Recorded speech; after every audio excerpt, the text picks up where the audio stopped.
Hey guys, obviously, if you're watching this on YouTube, we are up to episode 4 of TCW, or the TCW live streams anyway.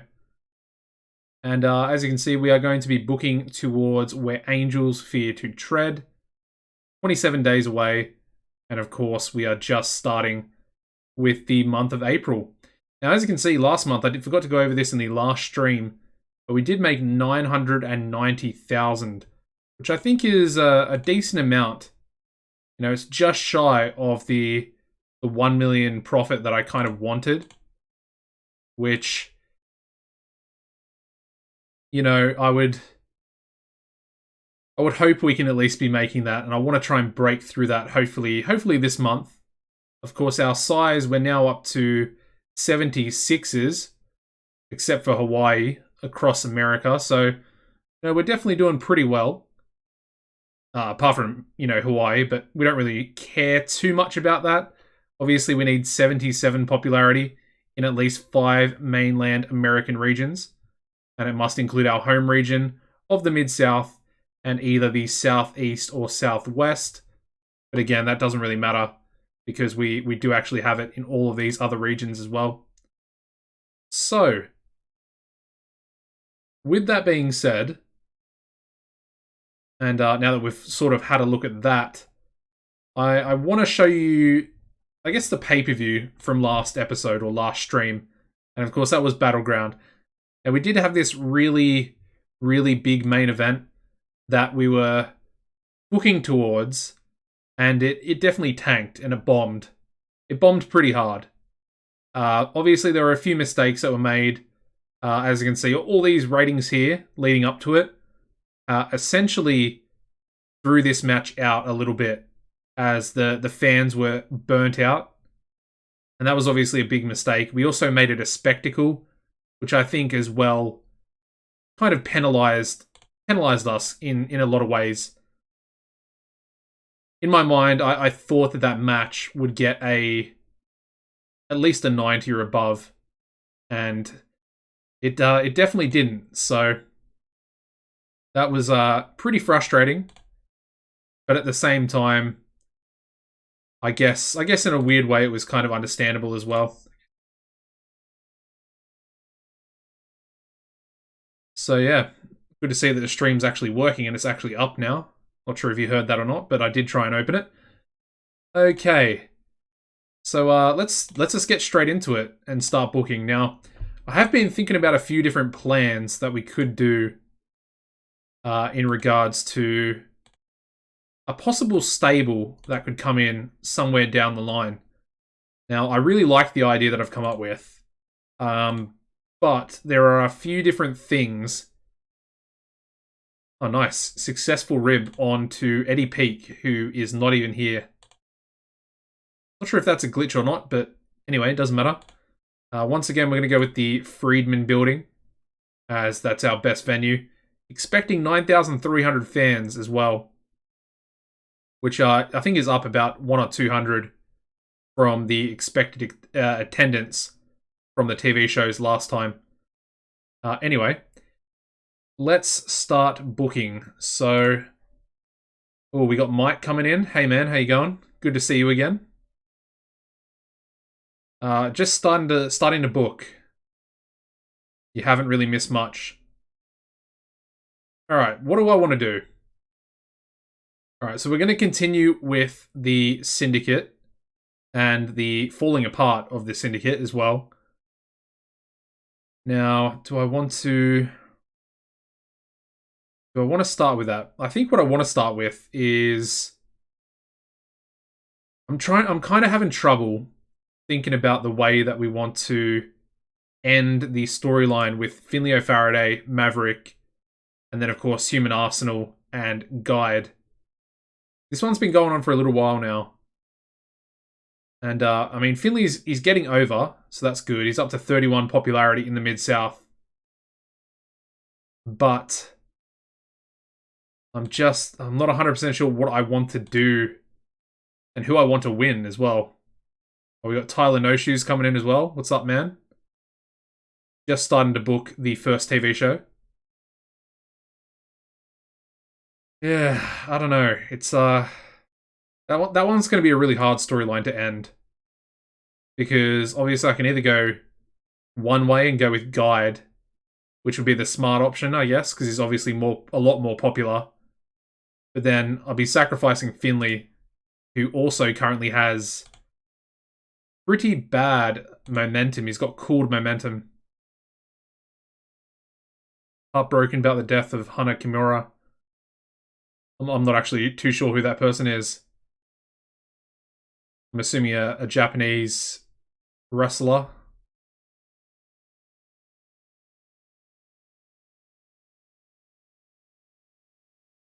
Let's go for a match with Bart Biggins and I guess Maverick. Maverick's actually pretty over. Got 65 popularity. I haven't really taken that into much consideration. Either way, we'll give Maverick a victory here. And I think it'll just be decisive. Now, as far as the main event, of course, Sammy Back is the #1 contender now for the World Heavyweight title. So we've got to try and change a few things in the storylines here as well. Now, obviously, this storyline, I guess, can end. I guess we don't have to end it. We could probably just take Sammy Back out of there. But we do need to replace him with a face. Now, I guess we could take Aaron Andrews out. So let's do that as well. We'll take Andrews out of this main feud. I guess we can also alter the heading of this storyline here as well. So let's just call this one, I guess, the World Heavyweight. And I guess this will just be all the World Heavyweight competitors, or the 2 competitors that are going to be involved. Now, of course, we can get rid of that as well. So it's going to be Jay Cord, Wolf Hawkins. She's a 22-year-old wrestler that worked all over Japan and made history in being the Stardom pre-show match on Wrestle Kingdom. Really? Man, 22 years old. That's pretty young. Man, that sucks.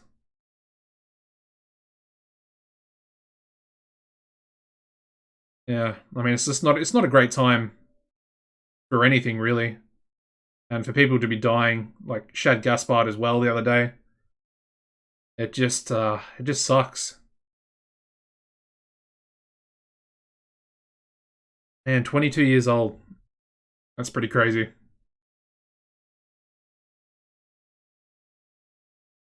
Alright, well, what do we want to do? Alright, I think we want... Well, what am I doing? Sorry, storylines. Sammy Back. Major role. So he's going to be in there. I think we're going to keep Jay Cord in there for now.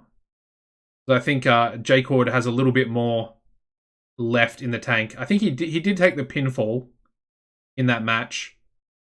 But I think ultimately he'll get another opportunity.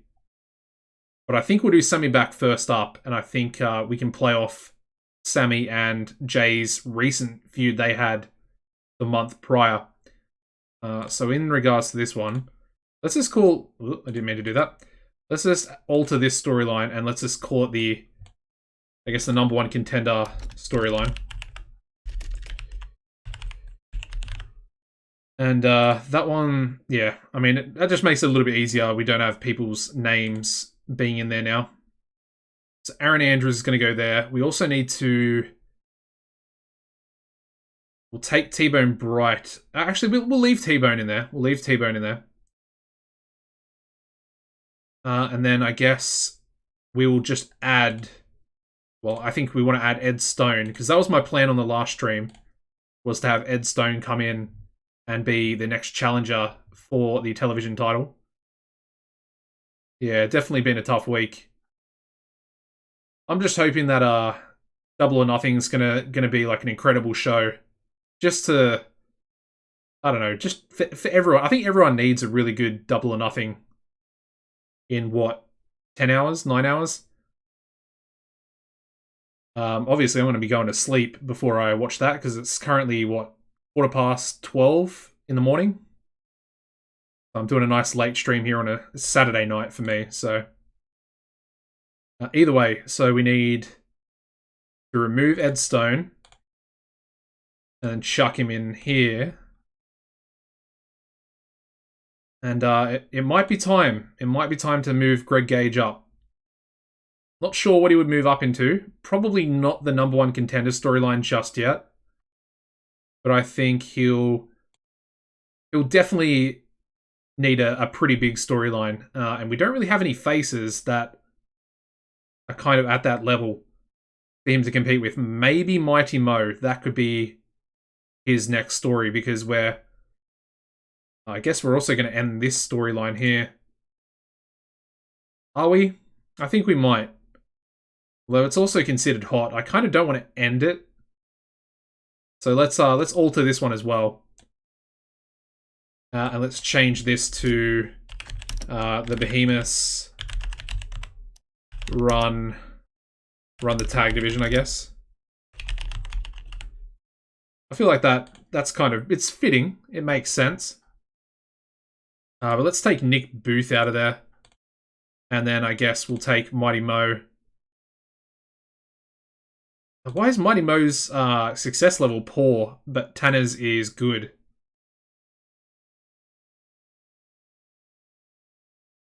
Alright, we got a new follow. We got Slyfox696 coming in. Thank you for following the stream, brother.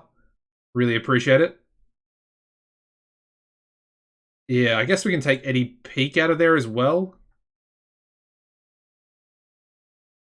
Interesting. So what's going to happen is we'll have... Where are they? Are they even in there? They're not even in there. Okay. Well, we can do it straight away then. So let's add in Benny Benson. And let's also add in Flying Jimmy Fox. They're going to be the new tag team contenders. Yeah, Britt Baker. I had a feeling she was going to be out of her match when I watched Dynamite. That looked bad. It looked really bad. The thing with Britt is she's just so, I don't want to say skinny, but she's definitely light. And for someone with as much weight as Nyla is packing, it was going to be a tough sell for her to take that. I guess it was kind of a double suplex, but it was kind of like a cannonball as well. And I don't think Britt had her legs as far apart as she needed them to be. So it looked like a bad one. So Penelope Ford being announced. I mean, I like Penelope. I think she's still probably... She probably needs some more experience, I think. But she does seem really good. She's athletic, you know. Seems like a good opponent for Statlander. But I do hope, you know, Baker's injury is not too bad. Otherwise, I mean, she was kind of the shining light, in my opinion. She was the standout since the coronavirus. She was like the one sort of woman that actually had a decent character build as the sort of heel role model that she was going for. I kind of liked it. I thought it was getting her over with me anyway. Okay, so the main event, I want to have a pretty good match. So let's have a look at the heels that we have, because I want someone to take on Sammy back. Could go Mark Speed, but he's a little bit low on the popularity. We have no stars. We have no heel stars. That's not great. We got 4 heel major stars. Good to see Josh Taylor up there. I guess it's his 70 pop in the Mid-South. Jay Cord's up there, brother. He's definitely coming up to a 77 in most of those regions. I'm still a little bit upset about Wolf. It doesn't look like he might be at his popularity cap for our level. I think we might go with Doc. Actually, let's go Freddy. Freddy's really over. Why is he so over? He's got 63 popularity. Okay. Freddy it is. Let's go Sammy back. Give that 20 minutes, and I think we'll just have Wolf at ringside. Not going to be involved, but he's going to be around. At ringside, Wolf Hawkins. So there we go. Let's make Oxford the road agent for our main event. I think that should be a pretty highly rated match. At least in my opinion, anyway. Alright, up next, I want to hire some local talent, I think. Really doesn't matter who it is, but obviously it can't be a woman because we don't have a women's division yet. Do you have good selling? You got 62 selling. Brady Prince. You got Crash Lewis, who is pretty bad. It's worth mentioning I do want a wrestler, so probably should have done that as well. Now, I kind of want someone like this guy would be good to bring in just because he's young. It'd be a good opportunity for him, but I want someone with pretty good selling.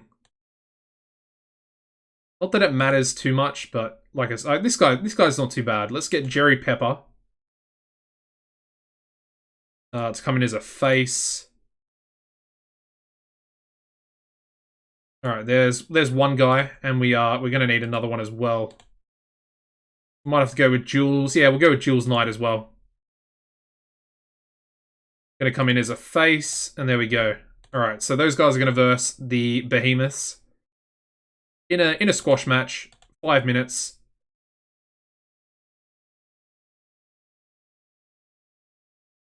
So it was Jules and Jerry. I mean, it's a good opportunity for the kids to get on TV. But they are going to be destroyed, essentially. And we're going to have Killer Shark dominate. And I think that's all we need to do. Let's script it as well. Okay, perfect. I think that should be a pretty good squash match. In my opinion, anyway. I think over 50 selling should be good enough. What else do we need to do? We need to do... I need Ed Stone to get a victory over someone. Let's go Chris Flynn. I'm not really caring too much about Chris Flynn. And again, we are breaking up the syndicate, so... I mean, I don't really have to worry about it at this point. What is his popularity, though? 48. 60. Okay. Instead, I think what I'll do is we're going to go Ed Stone taking on Mark Speed. And I want to have Speed get the victory with Greg Gage's interference. Obviously, costing him a match is what is going to happen. And it's going to continue their storyline going forward as well. What am I doing? Interference by Greg. And then that's going to be the finish to the match as well. So it's essentially a direct result. Nice. Okay. What other matches do I want to do? Let's have a tag match with Greg Gage and Jay Cord together. And I think they can take on Divine Fortune. And again, we're still kind of hinting that these two are going to be aligned with each other. Because that is probably what I'll do in the future. I think we might... Let's give this one 20. This is going to be a good match. And let's give Jay the win. Get a little bit of momentum back from his loss in that triple threat at the last pay-per-view.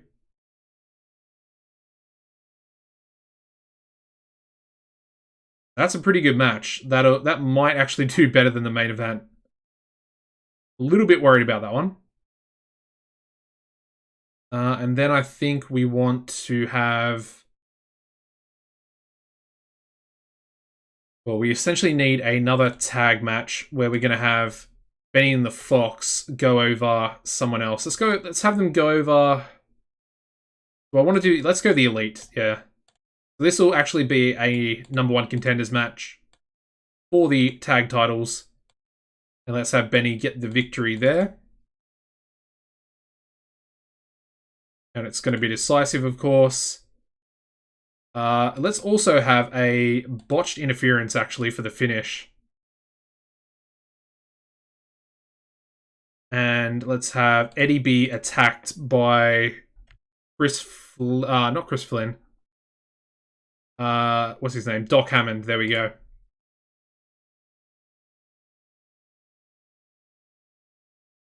Hopefully that'll actually be the finish. Hello, Alex the Tall. How you going, man? Good to see you in here again. We're still booking the first TV show here. Kind of just getting my head around what we're deciding to do this month, leading into Where Angels Fear to Tread, which is our big pay-per-view at the end of the month. Alright, so we've got, I guess, time for maybe one more match. I guess we can maybe just do like a random thrown together match. Let's go with... So Felipe is a face. So let's have him versus a heel. Who do I want to go with? I could probably go with Doc Hammond. Let's go Joshua Taylor. Yeah. So we'll go 10 minutes on that one as well. Obviously, Taylor's going to pick up the victory. And I think we'll do an angle or something where we learn of his involvement with Aaron Andrews.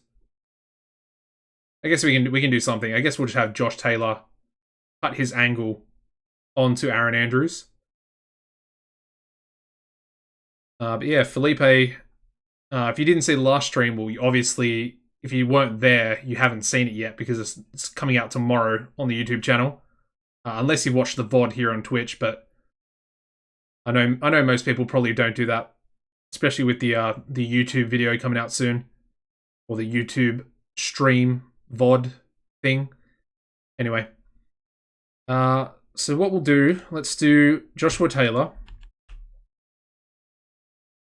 entertainment, and then we go Aaron Andrews there as well.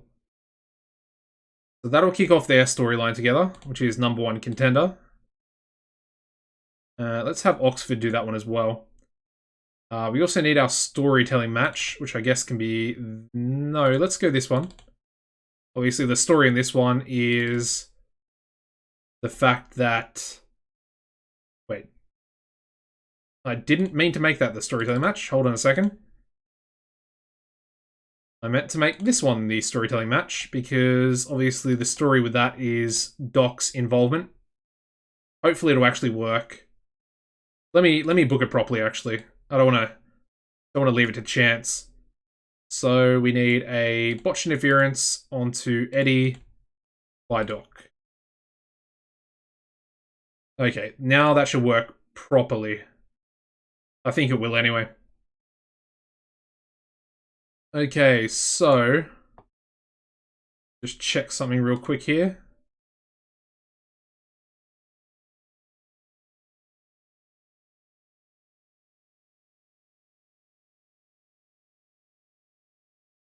Alright. The rest of the angles, I think we want a Greg Gage, Jay Cord angle as well. Obviously, Greg's getting involved in the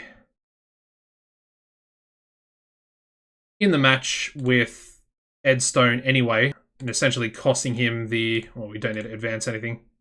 Costing him the match against Mark Speed. So that's fine. Because that storyline will essentially be started off there anyway. We also need a main event angle, so we'll go Sammy back, I guess not scripted, because he doesn't like being scripted. And he can cut his angle onto Wolf Hawkins, who he will meet at the pay-per-view. That's going to kick off their storyline. That's going to go before the main event.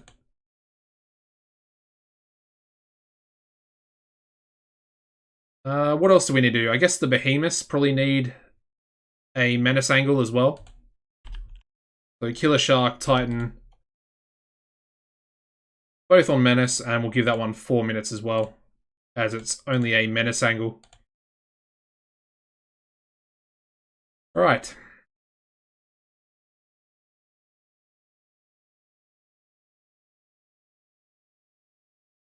And we'll chuck that before their squash match. I guess the only other thing we could have maybe done was an Ed Stone angle, but we are essentially out of time. And I think it's fine. We don't need too many angles. We've got quite a few good matches. Like, Ed Stone Mark Speed will do well. Obviously, the main event, I'm assuming, will do pretty well. Freddy's a really good wrestler. Also pretty over. This match here, Cord and Gage versus Divine Fortune. And then I think this match as well, the Felipe match. Felipe's pretty good, despite only... Well, I'll show you. He's pretty good, considering he's not actually with a company when the game starts off. As you can see, his like primary skills are, I would say, top-notch. Like, he's already at mid-card level for his skills.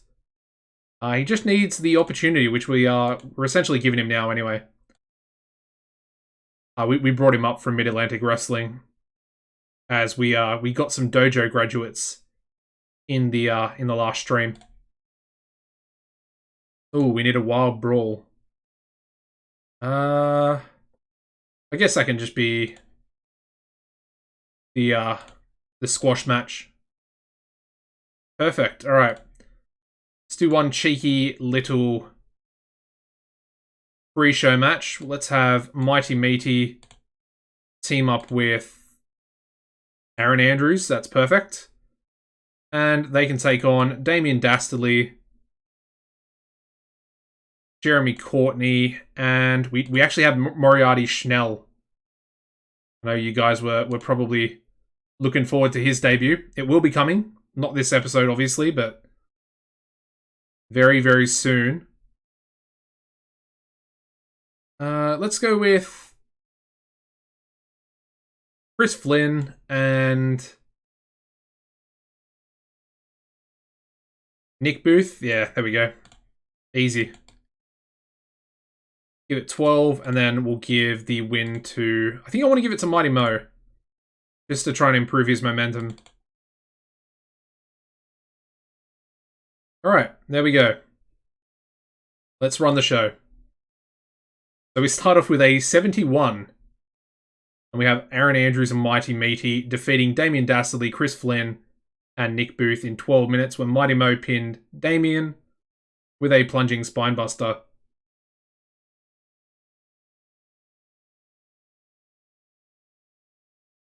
And we also had Aaron Andrews off his game, so that's a pretty good match, considering these guys are not great. They're really not anything too special. Alright, so moving into the start of the show, we get a 79 rated angle with Joshua Taylor essentially calling out Aaron Andrews for losing his title, and then of course losing his subsequent rematch as well. Sucks to be Josh Taylor at the moment, I guess. Yeah, 79's pretty good, especially for a scripted promo from Taylor. We then go into Taylor's match, which gets a 69, where he defeats Felipe Caballero by submission with a butterfly lock. Like I said, it was going to be a pretty good match. And Taylor's definitely improving. 77, that's a lot higher than he was getting previously. Alright, we then go straight into the Tag Team Number 1 Contenders match, where we have a 65 rating. Benny and the Fox defeating the Elite in 10 minutes, 13 seconds, when Benny pinned Nate with a shockwave from Next Year. And then during the match, we also had Doc accidentally hit Chandler, essentially costing him the match. Yeah, you're exactly right, Mike. We're all still learning the version. I'm definitely making a few mistakes along the way. Take the last pay-per-view. getting a, what was it, a 76 for arguably our 3 biggest stars in the company versing each other. The fact that I didn't get a 90 for that match, I actually felt like I was a failure. But we're gonna wrong that right. I know Sammy Back versus Wolf Hawkins is gonna do really well, and I'm gonna book the show to make sure that that happens. Anyway, moving on to an 86 where we have Greg Gage and Jay Cord together once again. No real word coming out of them if they're gonna actually be a team together. But at the moment, they're enjoying working with each other. You know, they feel like they're on the same wavelength. And of course, they are both they're both the sons of, Sam Keith and Ripcord, of course, who are, I guess, friends, or they were friends with Mid-Atlantic Wrestling. Yeah, I guess Greg Gage performed poorly, and then obviously Jay Cord coming across well. Interesting, still an 86 is pretty good for that angle. We then go into a really, really good match. 81. I knew it was going to be good. I was a little bit worried that it might actually beat out the main event tonight. But we have Greg Gage and Jay Cord defeating Divine Fortune in just under 20 minutes when Jay Cord pinned Daryl Divine with a super DDT. It's a good finisher. I like that. And yeah, Jay Cord with an 89 in-ring performance and Greg with an 82. Not too bad. That's a really good match, though. Scared for the main event. Another good match. We go into a 72 rated match here where we have Mark Speed defeating the #1 contender for the television title, Ed Stone, in 12 minutes, 12 and a half minutes by submission with a cross arm breaker after interference from Greg Gage. So yeah, Greg won his match and then, of course, has come out and cost his #1 contender to his title his match against Mark Speed. And again, that's going to start off there, or advance their storyline, but essentially it's starting it off. Yeah, pretty happy with that.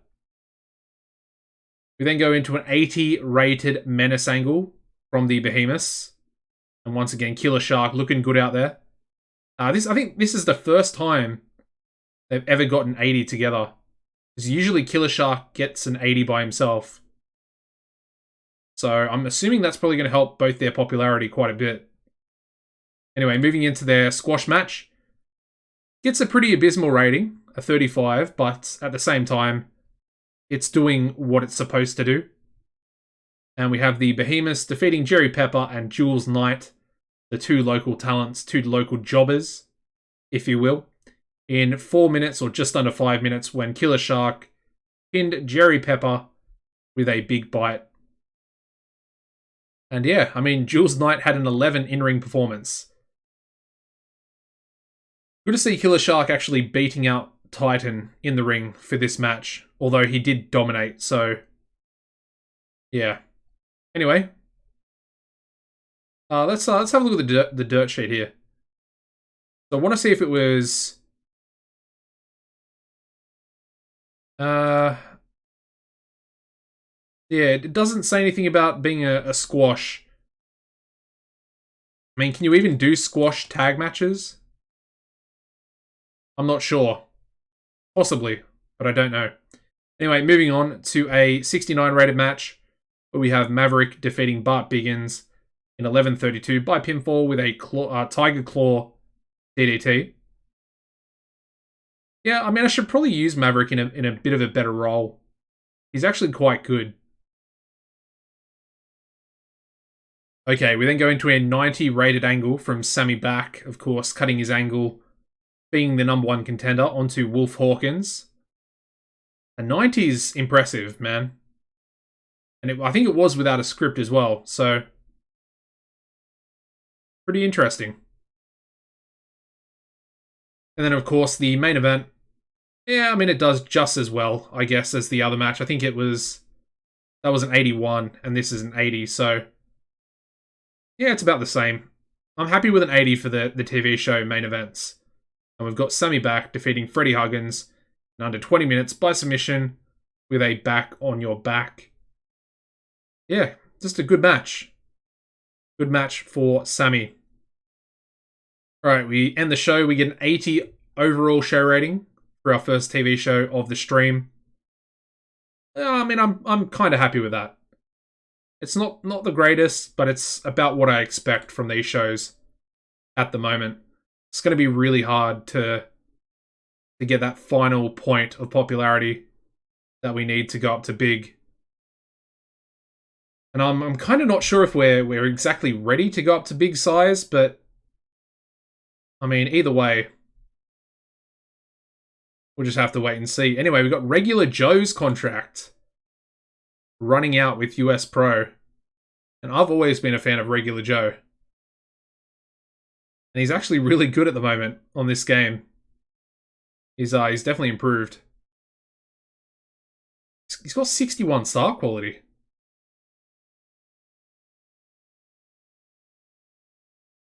Oh, yeah. Interesting. His popularity is pretty low, though. He would probably come in as our resident jobber.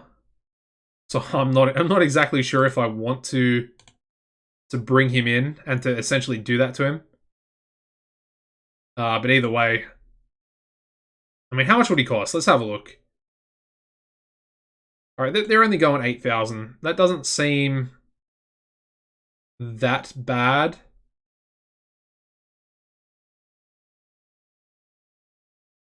All right, so we got a 3.10 TV rating this time, 2.3 or over 2.3 million viewers. So I'm pretty happy with that. All right, with that said, I guess we're just going to continue booking. We're getting up to a pretty high level in Canada now as well, due to those broadcast deals that we've got. I would really like to. I guess we could have a look at possibly getting our own broadcaster. And what we could do is have our own broadcaster in the regions that are not covered by our TV deals. Okay, here we go. Brandon James coming in. Perfect. That's who Greg Gage's first opponent's going to be. I completely forgot. Ooh, SWF going in for Rick Law. That's interesting. We were thinking about going after him as well, but yeah, when I saw that contract there from US Pro, we can't compete with that. And neither can they. I mean, they're only going 61,000. US Pro are going 92,500 per month. That seems pretty ridiculous. He's not even that popular, really. He's pretty good, don't get me wrong. But he's not great.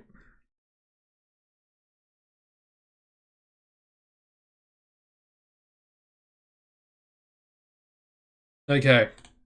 So we do still have Greg Gage in his storyline with, well, he's with Ed Stone at the moment. So that, I think, is going to be the pay-per-view match. Do I want it to be the pay-per-view, though? We could do it on TV.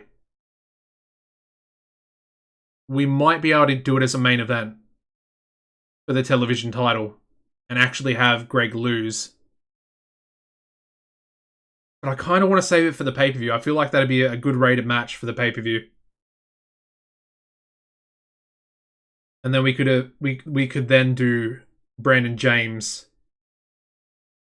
and Greg Gage at the next pay-per-view after that. And of course, we really don't have to use Brandon James because he's on a pass the torch contract that he's only being paid per appearance as well. So we're not guaranteeing him any sort of money, really. Any guaranteed money. So, you know, I mean, he's a good option, at least for a year, and we'll sort of judge it by how much popularity he has left and those types of things. Oh, I should have had a look at the broadcasters. The investments page. Ooh. Rock God Alvarez. has left EILL. I find that very interesting as well. He's only 33 years old. Oh, he's with US Pro. Okay. Yeah, anyway. He would have been a nice guy to try and sign, but yeah, I guess US Pro beat us to him. Wait, what? How did they get him? Their contract offer was so much less. US Pro offered 92,000 and SWF was like 62. Am I missing something or? All right, so DC Rain, I don't think he's that good though. Ooh, maybe I'm wrong. He's actually pretty good. Who's his tag team partner? Eddie Howard. Okay. I kind of like DC Rain. We could bring him in and maybe call him Storm Rain. Just to have a bit of difference, because he's going to be, obviously, a singles wrestler. Maybe someone understood to not go to US Pro. Okay. I don't know, it's just interesting that he would actually go for 30,000 less. I know they probably did have a lot of extra little bonuses and stuff. What does everybody think of DC Rain here? I mean, he's kind of got the popularity, and he's got it in every region decently. Like these regions that we don't have any coverage in. But he's also got 63 in both the US and Canada. And I don't think... Yeah, oh yeah, they are. For some reason, I thought US Pro weren't actually going to try and re-sign him. But they are. And I don't think we're going to be able to compete with them either.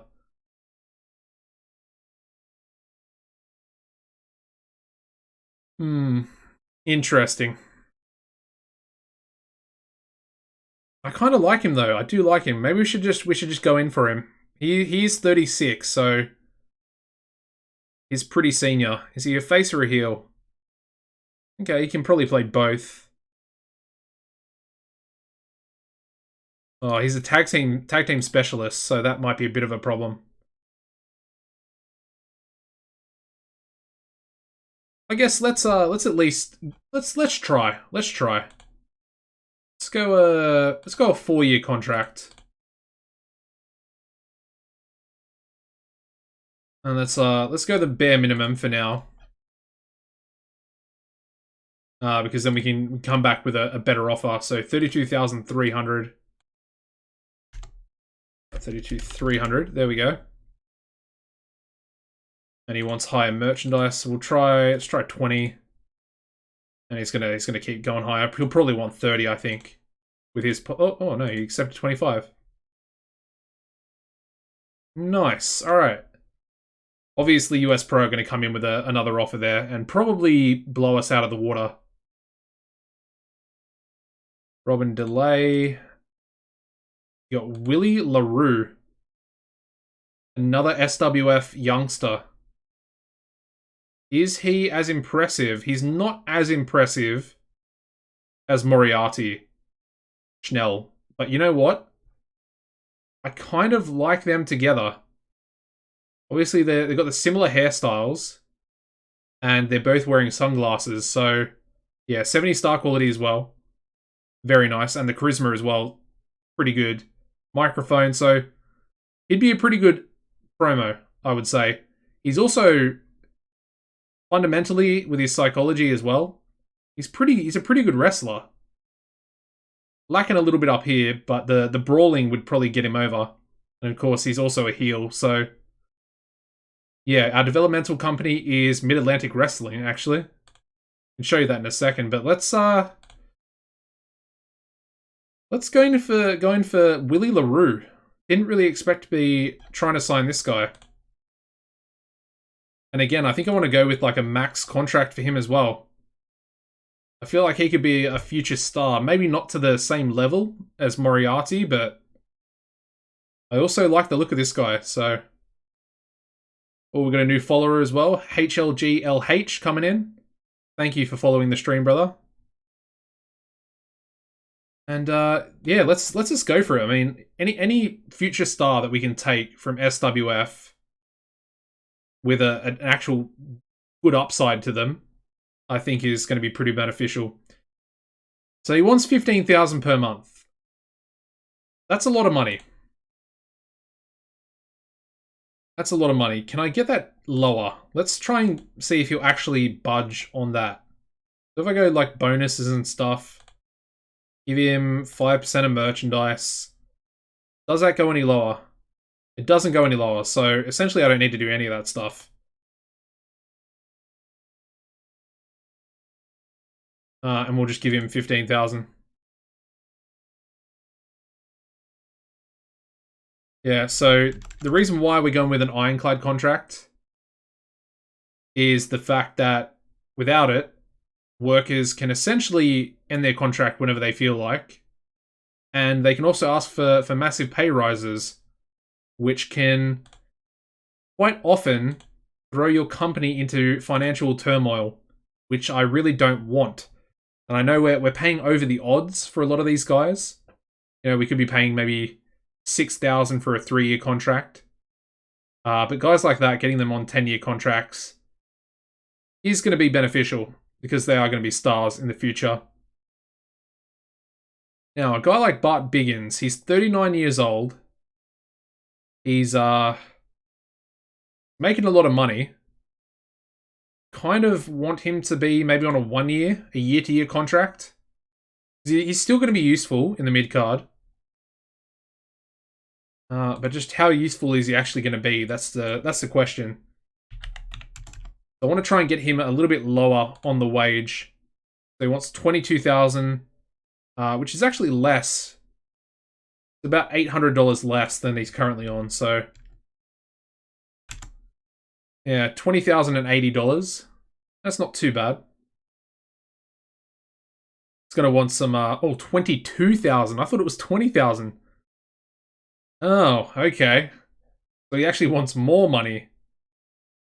What if I put that up to 3 years? Does that change anything? It does. It actually makes him go less. I guess because he's kind of guaranteed to be there longer. Does 2 years change it? No, it keeps it the same. What about 4 years? Yeah, okay, so 3 years is the optimal time, I guess. And he's going to want 21,700.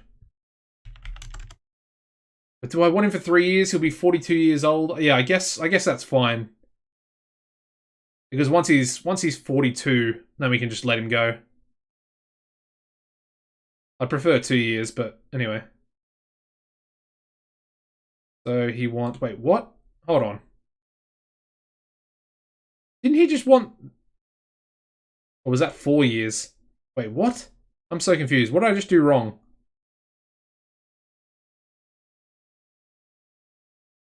Did he not just say 21,700?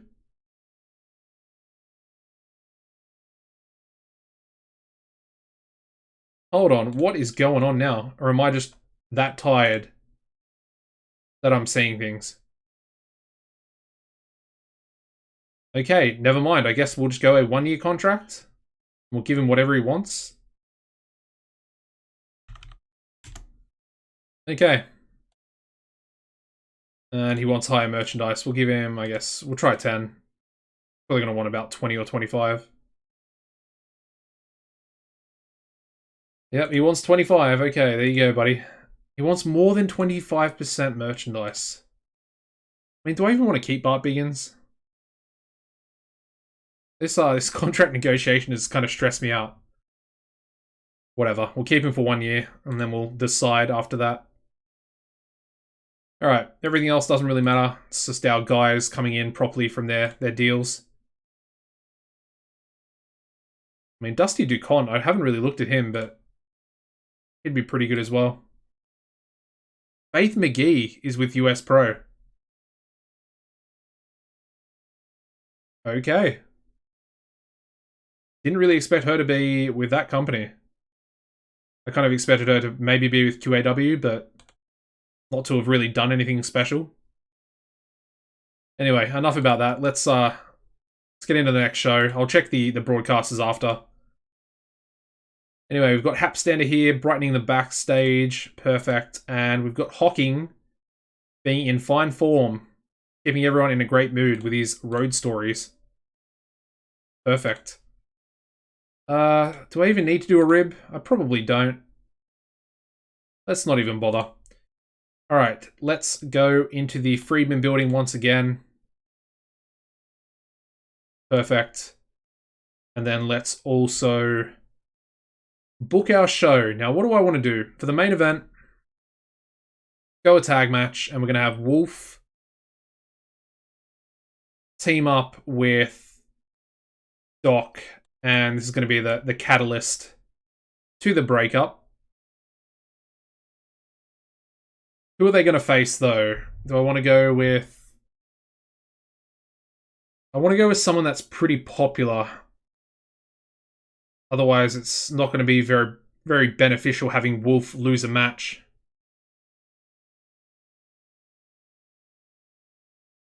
I guess we could just go with Sammy. Yeah, let's go with Sammy, and he can be teamed up maybe with Mighty Mo. What about Guide? Oh no, it's only 50 popularity. Maybe Brandon James. Yeah, there we go. Perfect. On debut. That's a good way to implement him, actually. Yeah, pretty happy with that. And I guess let's give him the victory on debut as well. And Doc is obviously going to be the loser. Now the question is, do I keep Wolf strong in this match, or should I just have him take a loss? Because, I mean, ultimately, it doesn't exactly look like his popularity is changing too much. Interesting, okay.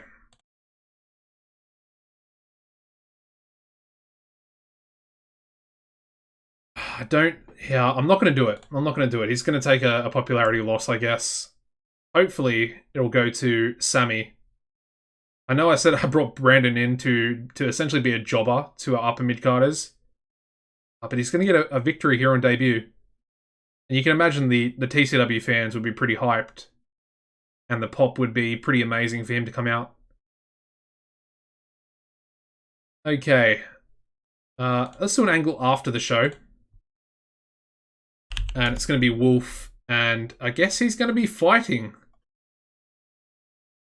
He's going to be fighting Doc.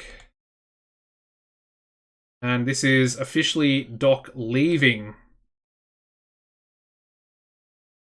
the syndicate. So no, there's no real storyline for it, but so Doc's going to be leaving. So that's going to essentially leave the Elite along with Wolf, and of course the Elite aren't doing too well at the moment either. So it's going down. It's definitely going down. Just check one more thing here.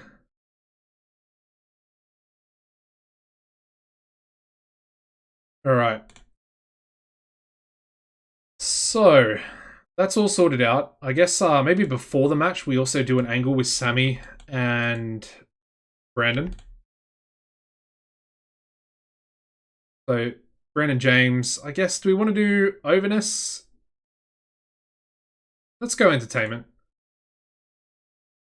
I guess both non-scripted. Oopsies. Alright, so that'll be before the match, and that'll be Brandon James's pop. Comes out, answers the call to Sammy back on debut.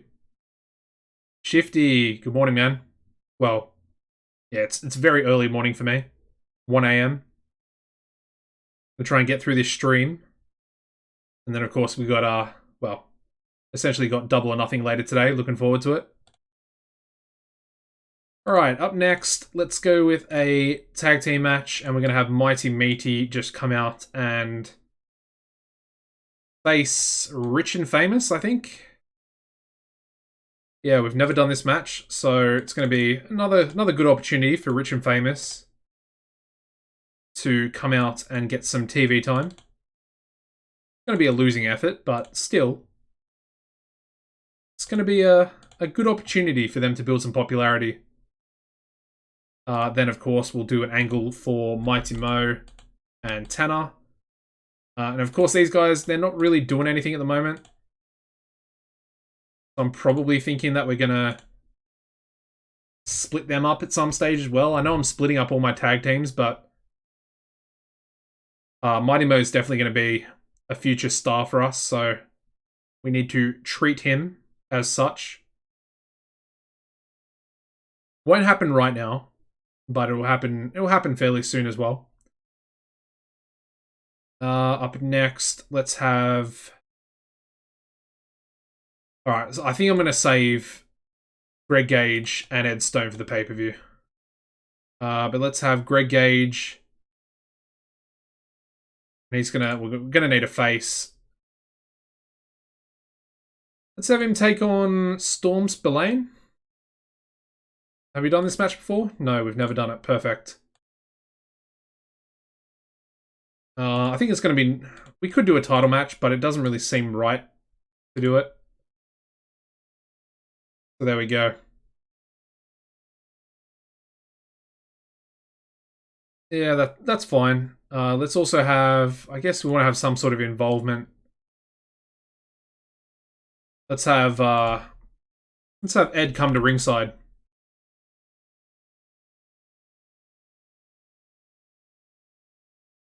Yep, and then I guess let's have Ed cut an angle onto Greg prior to his match. So that'll advance their storyline together. Perfect. Okay. What do we need to do next? We need... Well, I'd like to do something with Jay Cord. I want Jay Cord to, I guess, we can go with one of the sit-down interviews. I guess I want to have that to start the show. So I guess we'll book that last. So what have we got left? Let's do a 2-on-1 handicap match.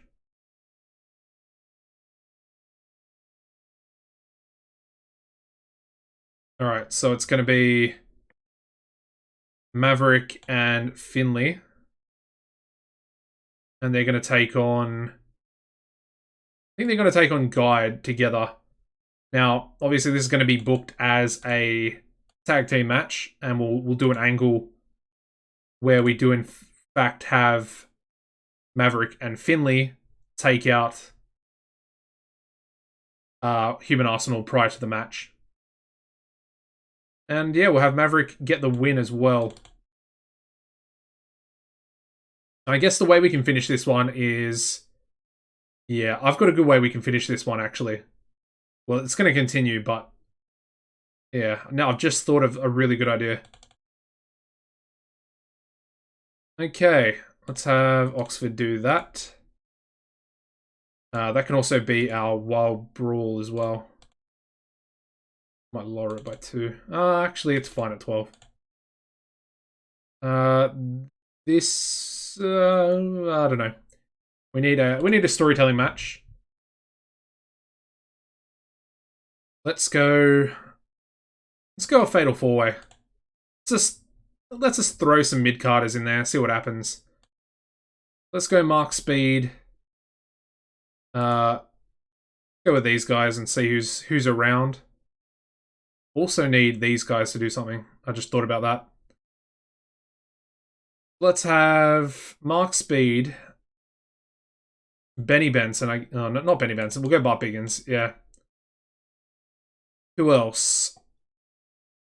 I guess let's go with Hocking, and then let's go with Troy. I mean, we've got 3. Let's go with T-Bone. Yeah, T-Bone can go. Might actually give T-Bone the win. I think he has the most popularity. Ooh, I think, yeah, Bart might just beat him out in regards to popularity there, but yeah, we'll give the victory to T-Bone. Yeah, it doesn't really matter who loses. But again, we can't call the match in the ring, which is super frustrating. And I pretty much forget that every episode. Every stream we do here. Alright, so we also need the angle for the guide match. So let's have Finley O'Faraday and Maverick. And they're going to attack Human Arsenal backstage. So fighting, and then we'll go selling here for Human Arsenal. And that's going to advance their storyline together. Nice. Had to do a nice cough there. Yeah, I think that looks pretty good. I guess we need to go one more match. I guess we've got Aaron Andrews. So let's do Aaron Andrews taking on a heel. Schnell could be an interesting option.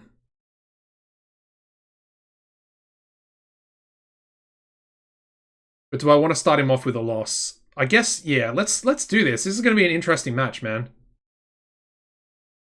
Aaron Andrews versus the future of TCW, Moriarty Schnell, in his debut match on TV, in the first match on the show as well. Let's give it 12. Let's give it 12 minutes as well. Obviously, Andrews is going to win. Wouldn't make any sense for a guy with essentially like 6 popularity to beat our former world champion. But it's a competitive match, and Moriarty's definitely got something about him. Despite not being able to call the match in the ring. So we'll have to script that one. That's a bit embarrassing, but he's only 20 years old, and that is pretty good. He's going to be great. He's going to be great. Down the line, I know for a fact, with that star quality, sex appeal, charisma, he's going to improve a lot. He's already got a little bit of flashiness about him as well in the ring, so... You know, we stole him from RIPW, SWF's developmental territory. And he's probably my favorite signing of the series so far. And of course, we're trying to get him a tag team partner at the moment, if you've just joined us. Okay, so with that said, let's have Kyle Rhodes, our resident sit-down interviewer, and he's going to interview Jay Cord. Gonna talk about a few different things. Obviously, going to talk about Wolf Hawkins, Sammy back, and Sammy's rise to the #1 contendership. And of course, as per usual, it is not going to be scripted. And yeah, Kyle Rhodes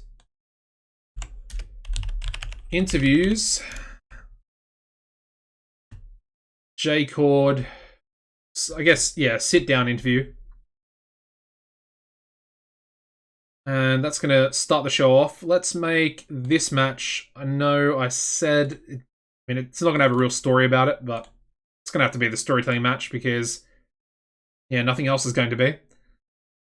Alright, with that done, let's do one quick pre-show match. And let's have some randoms that we don't use. So, Dazzling Dave Diamond can team up with... I mean, it really doesn't matter at this point. Let's go with Danny, I guess. And they can take on Freddie Huggins and maybe Joshua Taylor. It's going to be a pretty good match, actually. And quickly, we'll just give Josh the victory and we'll make it open and decisive. And I guess let's do one more pre-show tag match as well. And let's have... I think let's go with the... Let's go with Benny and the Fox. Yeah, Benny and the Fox. And they can take on the Latino Kings. Never done this match before, so we might do it on TV as well, depending on how good it is. So Flying Jimmy get the victory there as well, and make it decisive and open. And once again, we cannot call the match in the ring because of our boy Hector Galindo. Thank you, Hector. And we also need to make that the pre-show match, or a pre-show match, I guess. Alright, there we go. Let's run the show. Second TV show of the episode, or of the live stream, sorry. I keep calling it an episode because it's going to be uploaded to YouTube later. Anyway, start off with a 60 rated pre-show match with Benny and the Fox defeating the Latino Kings when we had Flying Jimmy Fox pin Rudy Velasquez with a Flying Fox. Pretty good match considering the Latino Kings are not very over. Happy. The next match is going to be really good. Yep, I knew it. 73 for our second pre-show match, and we have Freddie Huggins and Joshua Taylor defeating Dazzling Dave Diamond and Danny Fonzarelli. When we had Joshua Taylor submitting Triple D, Dave Diamond, with a butterfly lock. And yeah, Josh Taylor, once still benefiting from having a hot new move. I'm kind of curious how long that's actually going to stick around for. Yeah. I'm not sure if I love him as a heel. Because on my 2016 series, he was a face. And it was kind of a lot easier to have him as a face, booking that way. Anyway. Alright, so we then start the show off with an 89 rated sit-down interview with Kyle Rhodes interviewing Jay Cord. Of course, he goes over a few things, talks about Wolf, talks about his recent feud that he actually beat Sammy Back in. And then, of course, talks about how Sammy Back is now the new #1 contender. And then, of course, Kyle, he starts talking about Jay Cord's father, of course, Rip Cord, former legend that has passed away in the Seaverse. And Jay Cord gets a little bit defensive about it, saying that, Rip Cord has a hefty reputation in the wrestling world. And then Jay Cord kind of says, enough talk about my father. I'm my own man. That type of stuff. Similar to maybe like a Cody when he was a heel. And yeah, that's a pretty good angle though. 89 is very, very good. Alright, so we then move into a 66 rated match. Wow. And we have Moriarty Schnell being defeated on debut by the former world champion Aaron Andrews by pinfall with a flying body press. We had Schnell getting an 18 in-ring performance. Obviously not great. He's not really ready. He does kind of need to be in a developmental territory. But we're essentially going to push him to the moon. So he's gradually going to get better over the next couple of years. But we're also going to try and improve his popularity and at least get him into the mid-card as soon as possible. So I think for this first year, that's going to be the goal. To try and get him up to maybe like 40 to 50 popularity. Which I think will be pretty easy once we start giving him some promo time because his entertainment stats are really, really good.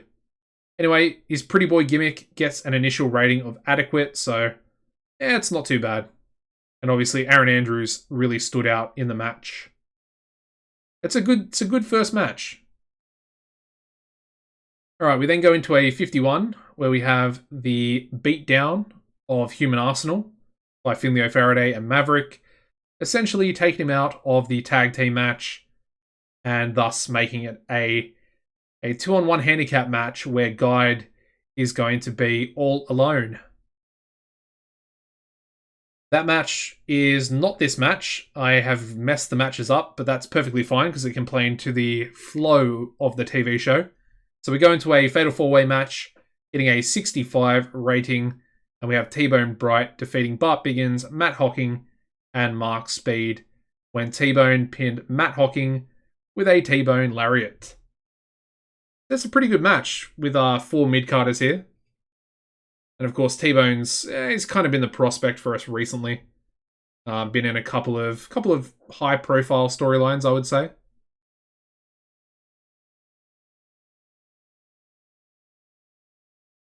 Alright, moving on. We then go into the handicap match, which gets a 68, where we have Maverick and Finleo Faraday defeating Guide in a handicap match in just under 12 minutes, when Maverick pinned Guide with a Tiger Claw DDT.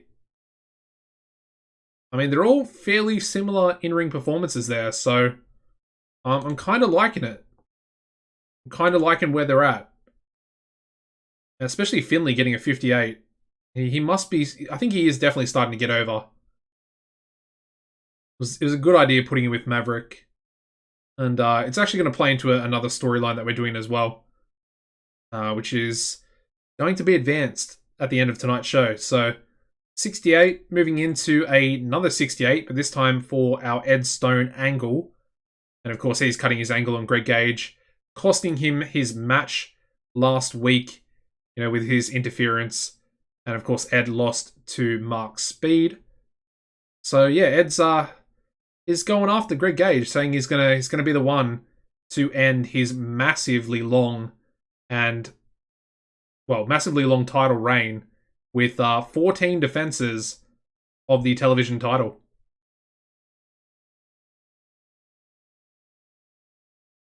All right, we then go into a 76 rated match. Wow. That is crazy. That's Greg Gage, though. That is Greg Gage. And he does defeat Storm Spillane in what was meant to be, I thought, a 60 rated match. Kind of a bit of a throwaway. Defeats Storm in just under 10 minutes by submission with a Proton Lock. And it gets probably... I'm hoping the main event will beat that, but...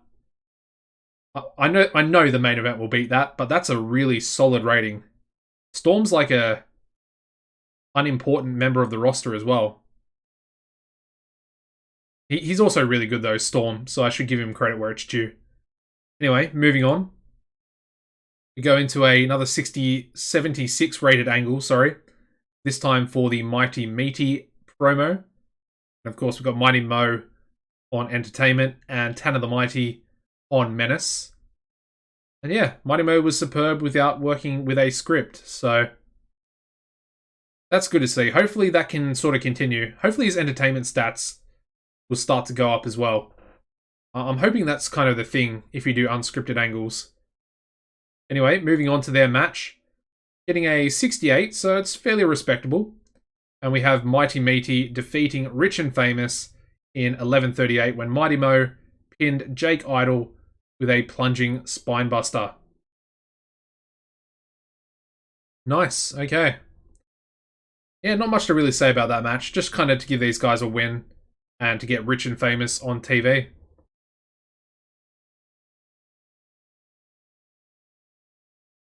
Got a helicopter flying over at the moment.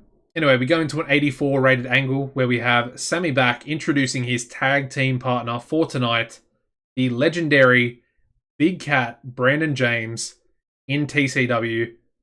And the fans go absolutely wild, gets a massive pop. Coming out to the ring, and of course he's going to be taking on essentially the world champion in a tag team match. The main event gets an 81 for us.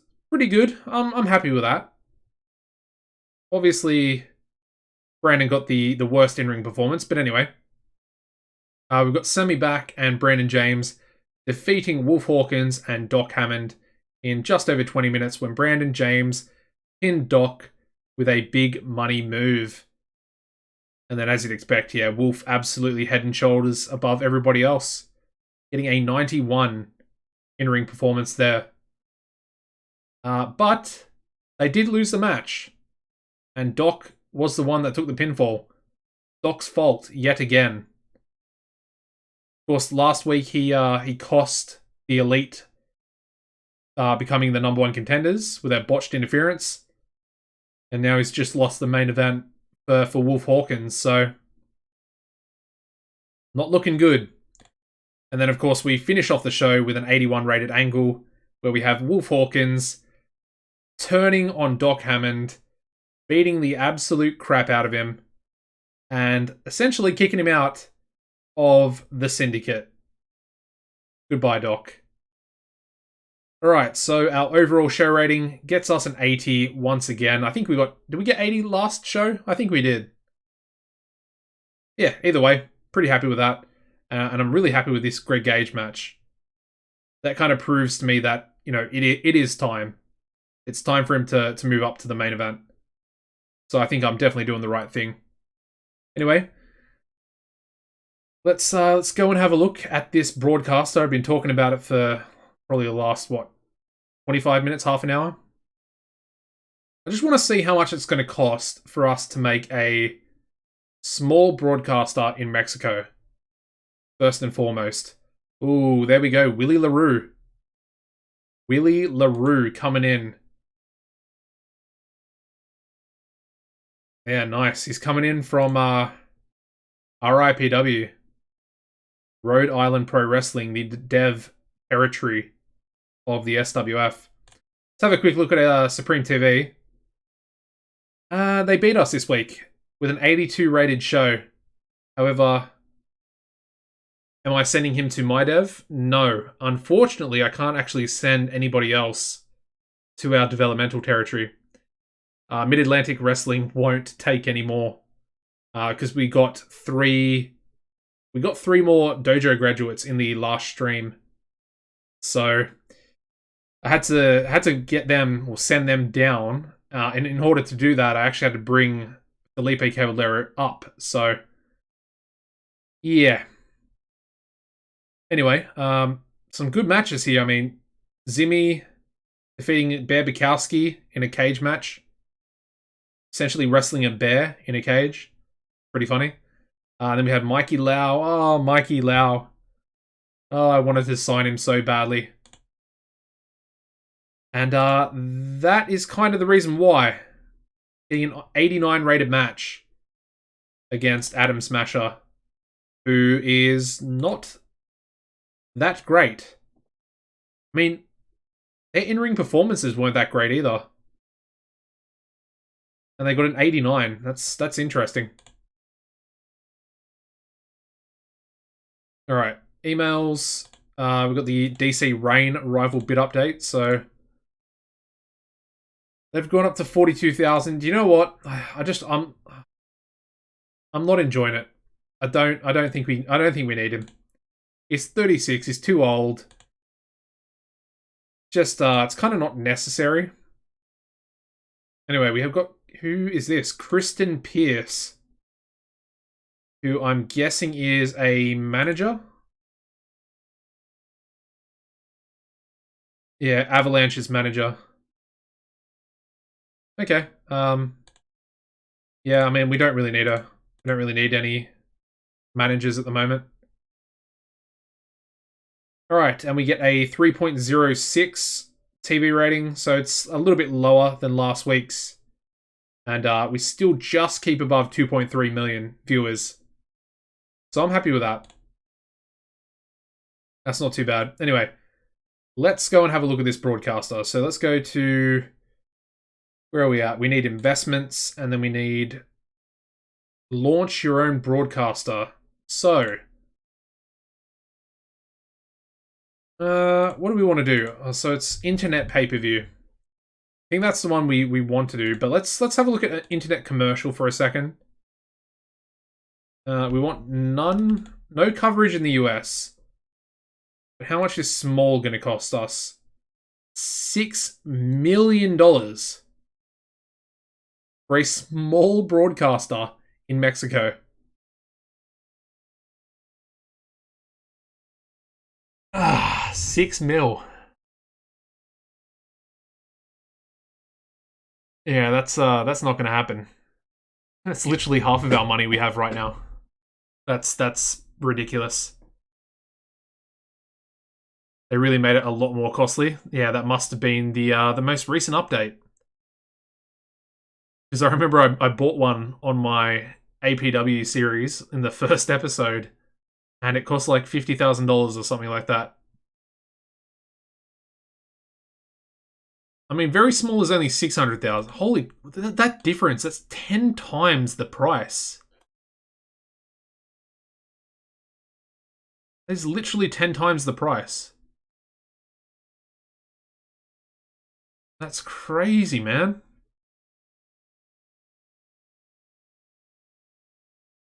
$150 million for enormous.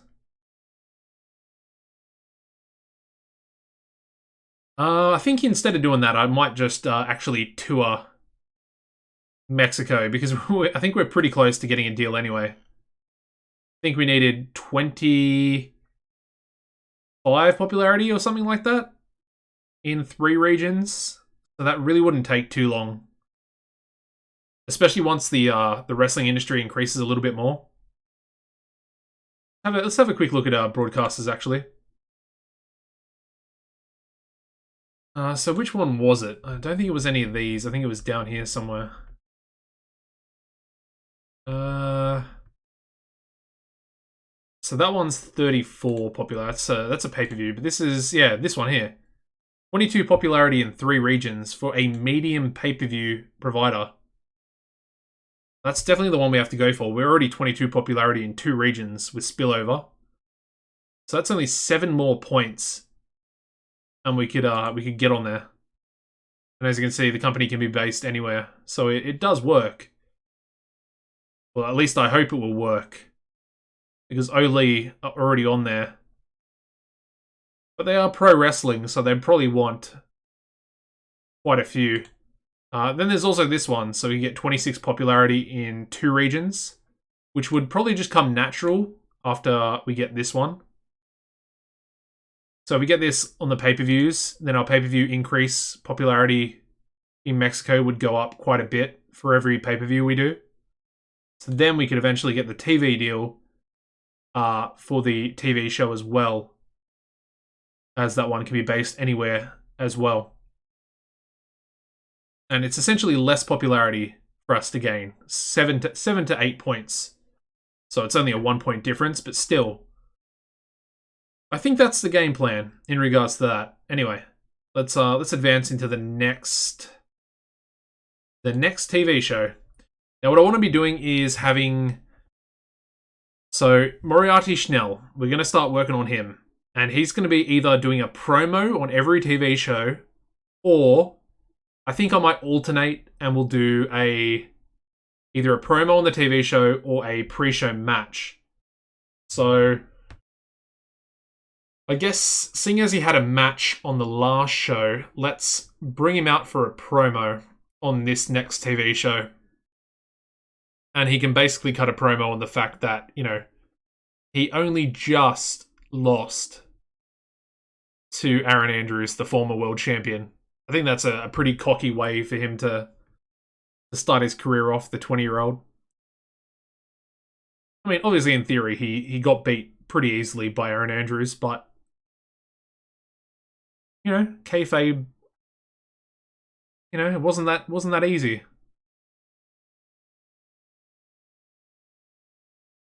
Okay.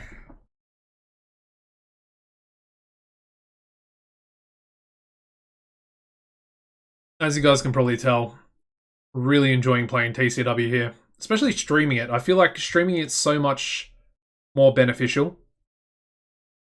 Alright, so there's Bart's new contract. What else have we got in here? We've got Killer Cass leaving US Pro.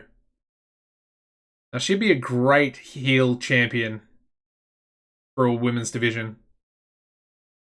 Like I said, I just don't really want to do it right now.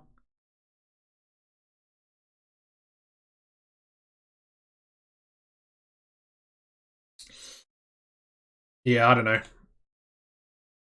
One thing I do want to do, though, would like to get or at least have a look. I won't be getting any women yet. But have a look at the women that are going to be available to us, so I can start to at least plan out what we want to do for the the incoming women's division. Pinky Perez would be a great option. But I'm not sure if she's sorted out her negative backstage mentality. So that might be a bit of a problem getting her in. She's very talented.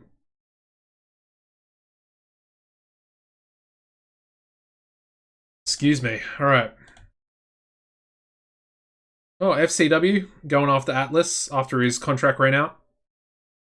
Don't get me wrong, I like Atlas, but I just don't think he's going to be good enough for us. So I'm kind of pleased to see him going to FCW. I think that's where he got signed from. if I'm not mistaken. Now this guy, I want this guy right here. Oh man. If only.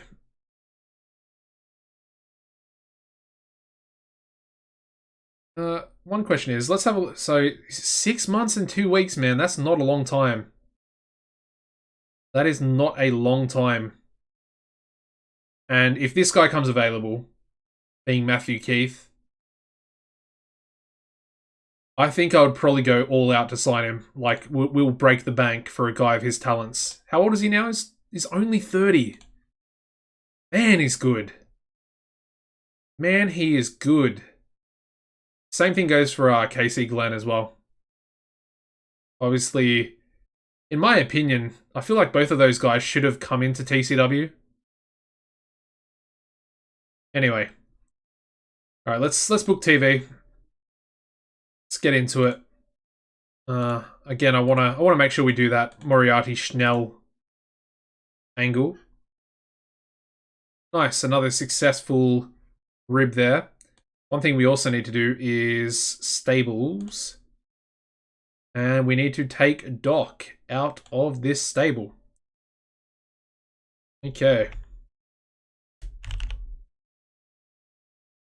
I guess we can just move Chris Flynn up for now. And we go no roll, and then go muscle. Perfect, alright. Yeah, so the syndicate is down a member, but for good reason. Let's also do this. I haven't actually changed anyone's... I haven't done any face or heel changes yet, so... Where is he? Doc. He works heel. We're going to prepare to turn him. I think you guys know what's going to happen. If you don't, you'll hopefully understand when we start booking the pay-per-view. But that's going to be interesting. And he's also going to have a match against Wolf Hawkins, probably for the go-home show. I think that'd be a good place. Ooh, Stephen Parker injured. Got a nice new render there. I kind of like that. Where is he at? Is he at... Oh, he's in the SWF. I thought he might have been at CWA. Okay. Okay. Alright, so let's go into the Freeman building once again. It is essentially our home. And let's book. So what do I want tonight's main event to be? I think I want to go with a J-Cord match. Yeah. Who is he going to verse, though? Because we don't have a lot of good faces at the moment. Well, we've got Brandon James in, but I want to use him right now. Did he gain popularity? I think he gained a point of popularity from last week. From last week's show. Interesting. Let's go Tanner the Mighty. And he can take on J-Cord in the main event.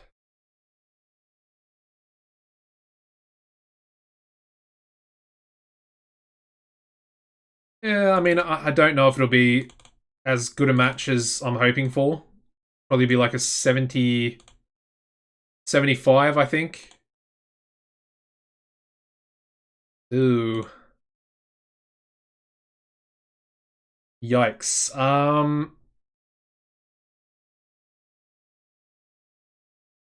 18? What's his stamina? 44? Oh, Christ. I mean, he is 43 years old, I guess. I mean, he could go 16, but he can't even go 16. Okay. I changed my mind. Let's do something different.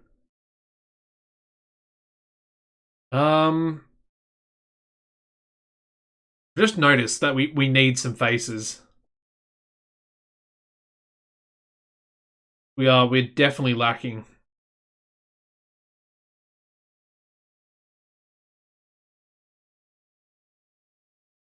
I guess Bart is the next best option. That's all fine. Okay, there we go. I guess that's a little bit better. All right. So after that, I want to have, after the match, I want to have J-Cord cut an angle onto both Sammy and Wolf. And he's essentially saying that he wants to be implemented into their main event match for the world title. So he essentially wants it to be made another triple threat match, similar to how the last one was. But he is not going to get his wish. He has not done enough to warrant himself entry into that triple threat. I don't think we want to script any of the guys in that either. I think they're all good enough to do an unscripted angle. Okay, up next, let's go with a 6-man. And I think we'll go with the Behemoths, and they can team up with... Where is he? Nick Booth. And they're going to take on Benny and the Fox, and he's going to be partnered by... Who is he going to be partnered by? T-Bone? Yeah, I think T-Bone.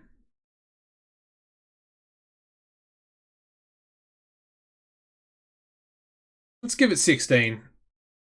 No, let's not. Let's give it 12. And I think in this match we want to have... I guess Benny Benson makes the most sense. Obviously, Nick Booth is going to lose. And then I think I want to keep Killer Shark strong as well. I think that's probably the best option for us to make sure Killer Shark doesn't actually lose any pop. So it's gonna be decisive. But we need to keep Killer Shark strong. Like I said, I don't really care about Titan too much. That's the most important thing. Oxford to Road Agent. There we go. Once again, we can't call the match. I keep forgetting. I do love those Road Agent sort of notes while you're booking the match. It's such a good addition. I really do like it. So yeah. I guess let's just do a Killer Shark and Titan angle as well.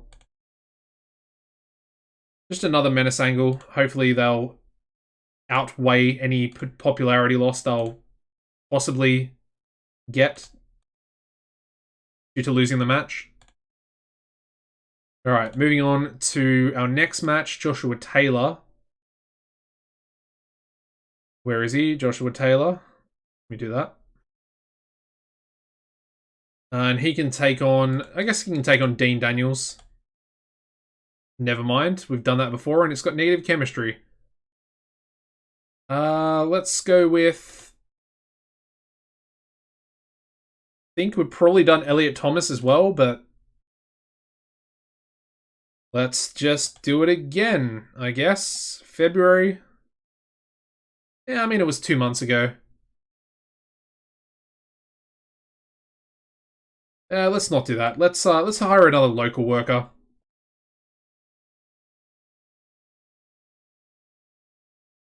Maybe Brady Prince. Yeah, let's go with this guy. 41-year-old. We need him to be a face.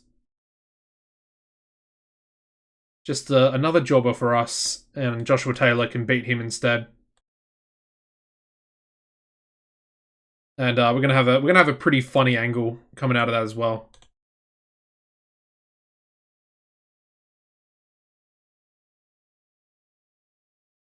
Let's go a 6-minute match. Let's go 5. Let's try and do a squash again. See if we'll actually be able to book this one as a proper squash.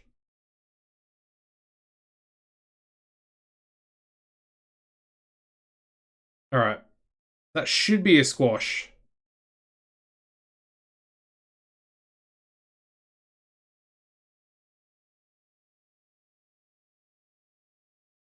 Alright. Okay, I'm gonna have to script that one as well. I thought he might have had enough psychology there. I guess not. I guess it was like 50 something, wasn't it?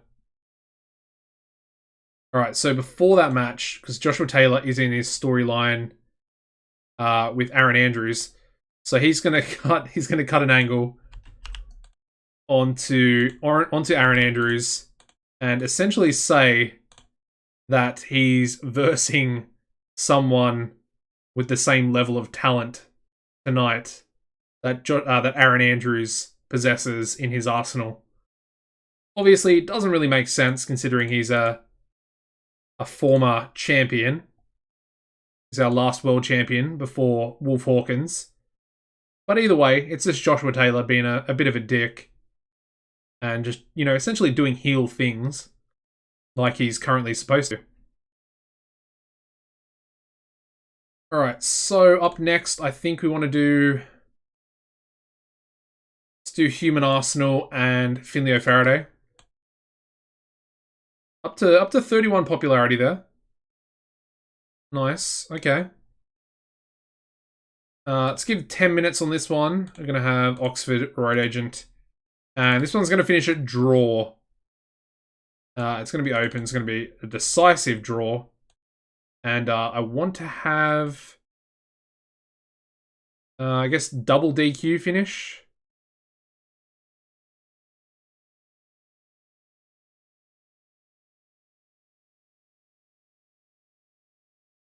Let's go double DQ. I guess it's probably not decisive then. And we'll have interference on Finley by Guide. And then we'll have interference on Human Arsenal by Maverick. Alright, nice. Again, that's kind of just advancing their storyline together. Where it's all gonna culminate at the pay-per-view. So I guess before that we could maybe go with Guide and Maverick fighting together. Backstage, so that's kind of what's happening pre-match to advance their storyline.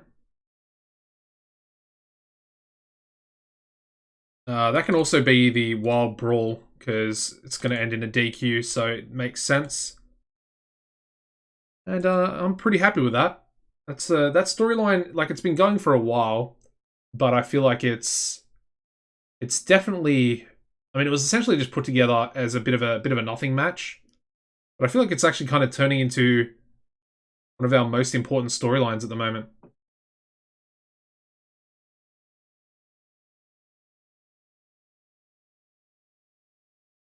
All right, what else have we got? We've got all the non-challenging teams. I guess we could probably do a match for them as well. And then, of course, we've got this storyline here. Okay. Let's have Ed Stone cut an angle onto Greg. I want to give him some success. We'll give both of them success because it's going to be a pretty hot storyline coming out. So that's good. And then I guess we'll give Greg a match. And maybe he can take on someone like...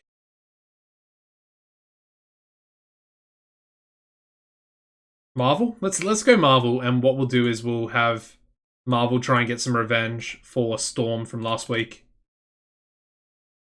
I like that. Obviously, it's not going to be successful, but I do like that. Kind of going after his tag team partner's revenge. And of course, it's also going to be a non-title match, so that's fine. What do we want next? Who is a heel that I can use potentially to start a new stable?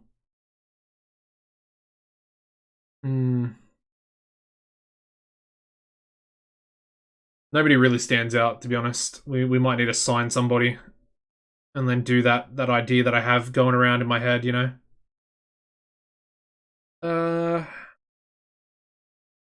Yeah. I don't know.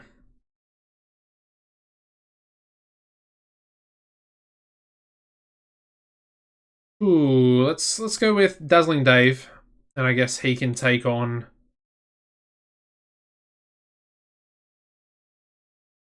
maybe Mark Speed in bit of a throwaway match, throwaway mid card match. Because yeah, I mean, there's nothing else that I really want to do particularly. So I was thinking about bringing in Shoot Club, which is Mark Speed's tag team with Al Coleman, and instead of making it just a tag team, we could essentially make the Bullet Club for the C-verse, which would be Shoot Club. I was thinking about that and toying with the idea, but I just feel like Mark Speed's not really good enough to be... Well, he doesn't actually have to be the leader, does he? Interesting.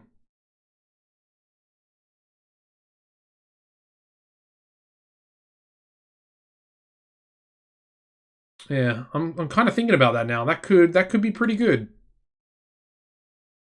Bring in Shoot Club as a stable to essentially be the Bullet Club. And then we have Al Coleman teaming up in a tag team with Mark Speed. And then we bring in someone a bit better to be the main event challenger. Similar to, like, I guess, AJ Styles or Kenny Omega. Like a player, a top-level player. I guess, would Joshua Taylor kind of fit that role? I feel like he might fit that role. He does kind of look like a shoot club leader to me. And of course, he's not involved in a stable, so it would kind of work. Anyway, let's do... I said we needed to do it, but this is going to be Moriarty Schnell's angle. Maybe we actually... Let's do a sit-down angle with Kyle Rhodes. Just to put over the fact of how big a star this guy's going to be. Obviously, Kyle Rhodes essentially only interviews the biggest stars in the company. I think we might actually script this one just because I'm a little bit worried about it. A little bit. So yeah, let's also make it Oxford's road agent C in the match, in the angle. And basically, what's going to happen with that is, obviously, Schnell was on debut, but then he's now asked for the interview from upper management, and unfortunately, Kyle Rhodes has been dragged into interview a 20-year-old that thinks he's the best thing coming. Anyway, what do we need? We need a storytelling match, don't we? Yeah. That's a wild brawl. I guess that could be the storytelling match. That works. Obviously, Marvel's trying to get some revenge for his fallen tag team partner. But we also need some more time, so... Let's book another match. And let's go with a tag match, because I said we needed to have something doing for these guys.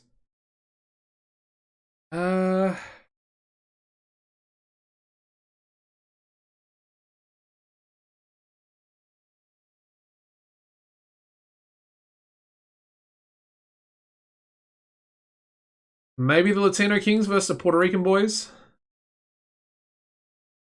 Or will that get penalized? Thinking that might get penalized. That'd be good to take each other on in Puerto Rico. I just noticed that we stole FCW's two best tag teams. I kind of feel a little bit bad about doing that. We stole both the Latino Kings and the Puerto Rican boys. Anyway, let's have Rich and Famous take on the Puerto Rican boys instead. Because they have a little bit more popularity, I guess. Yeah, hopefully this match isn't going to get penalized. But it probably will. Anyway, let's have Jake Idol get the win. I think it can be called. Yeah, let's go with that. And I think we'll have that go there as well. Because I do want to start the show off with the Moriarty angle. Moriarty Schnell. Alright, let's do pre-show stuff. Just use a couple of faces, a couple of heels. Let's go Sammy back and Mighty Mo, and they can take on... I guess... Let's go someone else. Let's go Chris Flynn and Damien Dastardly. Give it 12 on the pre-show. We'll give Sammy back the victory. Hopefully it'll help out Damien a little bit more with growing his stats a bit. So that one's going to be decisive. It's fine. And then let's go for a heel 6-man tag win. Let's go Doc, Freddy, and let's go Troy. I was going to use Wolf, but yeah, we don't really need to do that. And then single faces. Let's go with Dean Daniels, Felipe, and Storm. Let's go Elliot. How good is Elliot? I haven't really looked at Elliot's profile, I don't think. He's not too bad. He's definitely developed quite a bit since 2016. But he's, in my mind, I feel sorry for the guy, but he's still a jobber. I can't... Alright, so let's give Doc the victory. Now that he's actually out of the syndicate, he can have the victory there. Obviously, the thing that was holding him back was being in the syndicate. And of course, now he's showing a bit more face tendencies, I guess. And that's gonna be the story going forward anyway. Alright, so that looks pretty good. Let me just take a quick drink here. Alright, let's run the show. We start off with a 64 for our first pre-show. We have Doc, Freddy, and Troy Tornado defeating Dean Daniels, Felipe Caballero, and Elliot Thomas when Doc Hammond submitted Dean Daniels with a Texas Cloverleaf. Yeah, pretty good match. Freddy with a 72. Yeah, Freddy's good. Freddy's going to be Ed Stone's first competitor, I think, for the television title. Second pre-show match does really, really well. Get a 74, where we have Sammy Back and Mighty Mo defeating Chris Flynn and Damien Dastardly when Sammy Back submitted Damien with a back on your back. Yeah, good pre-show match.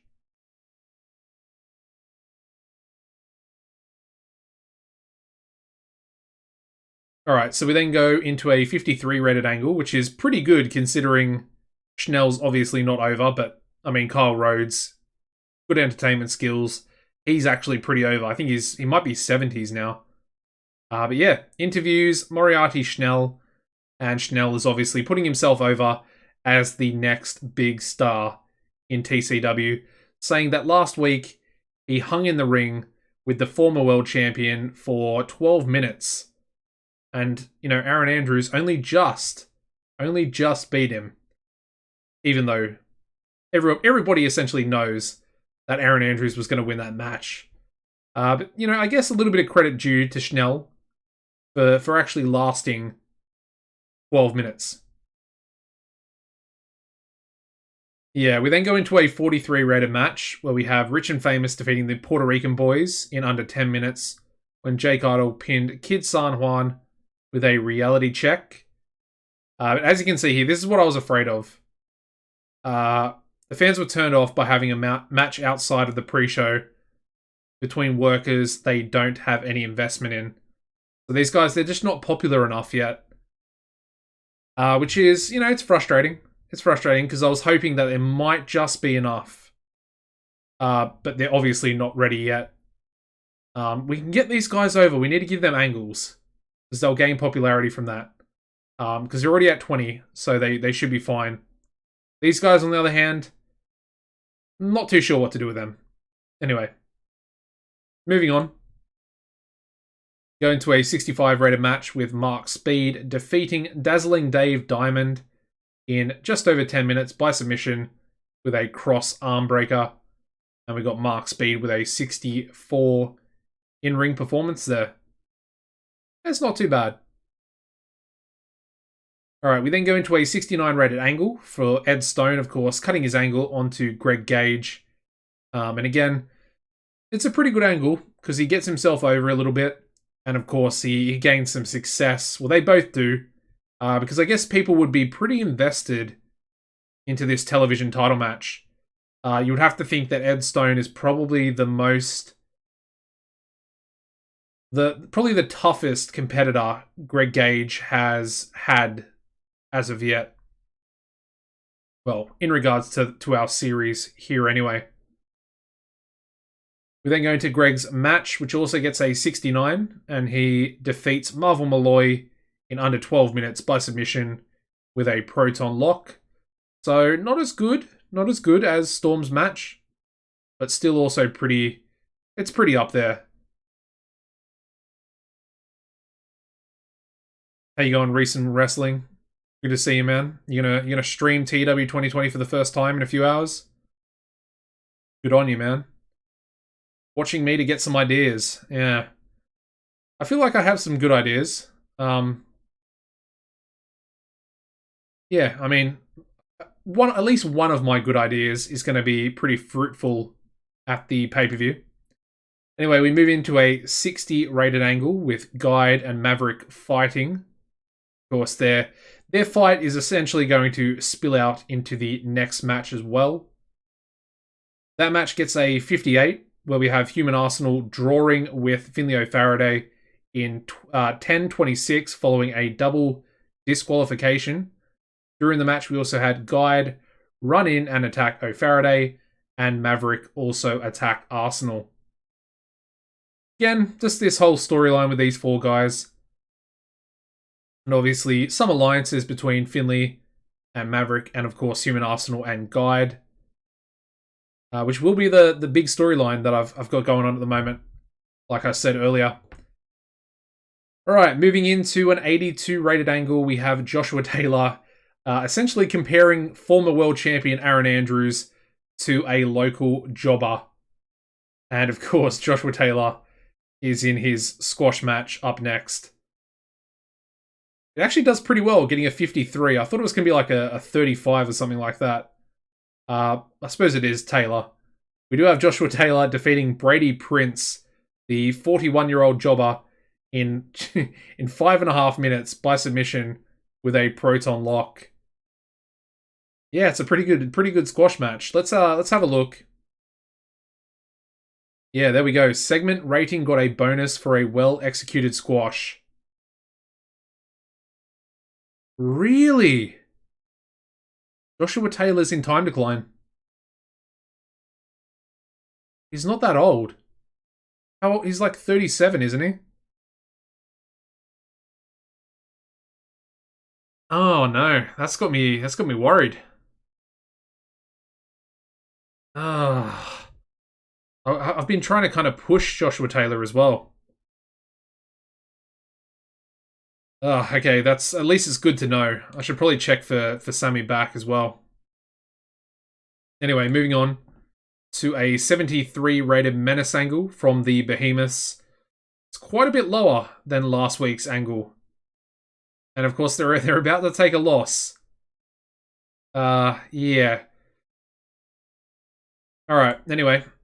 Their match gets a 65 where we have T-Bone Bright and Benny and the Fox defeating Sinner Society, which is of course Nick Booth, Killer Shark, and Titan in 12:21 when Benny Benson pinned Nick Booth with a shockwave from Next Year.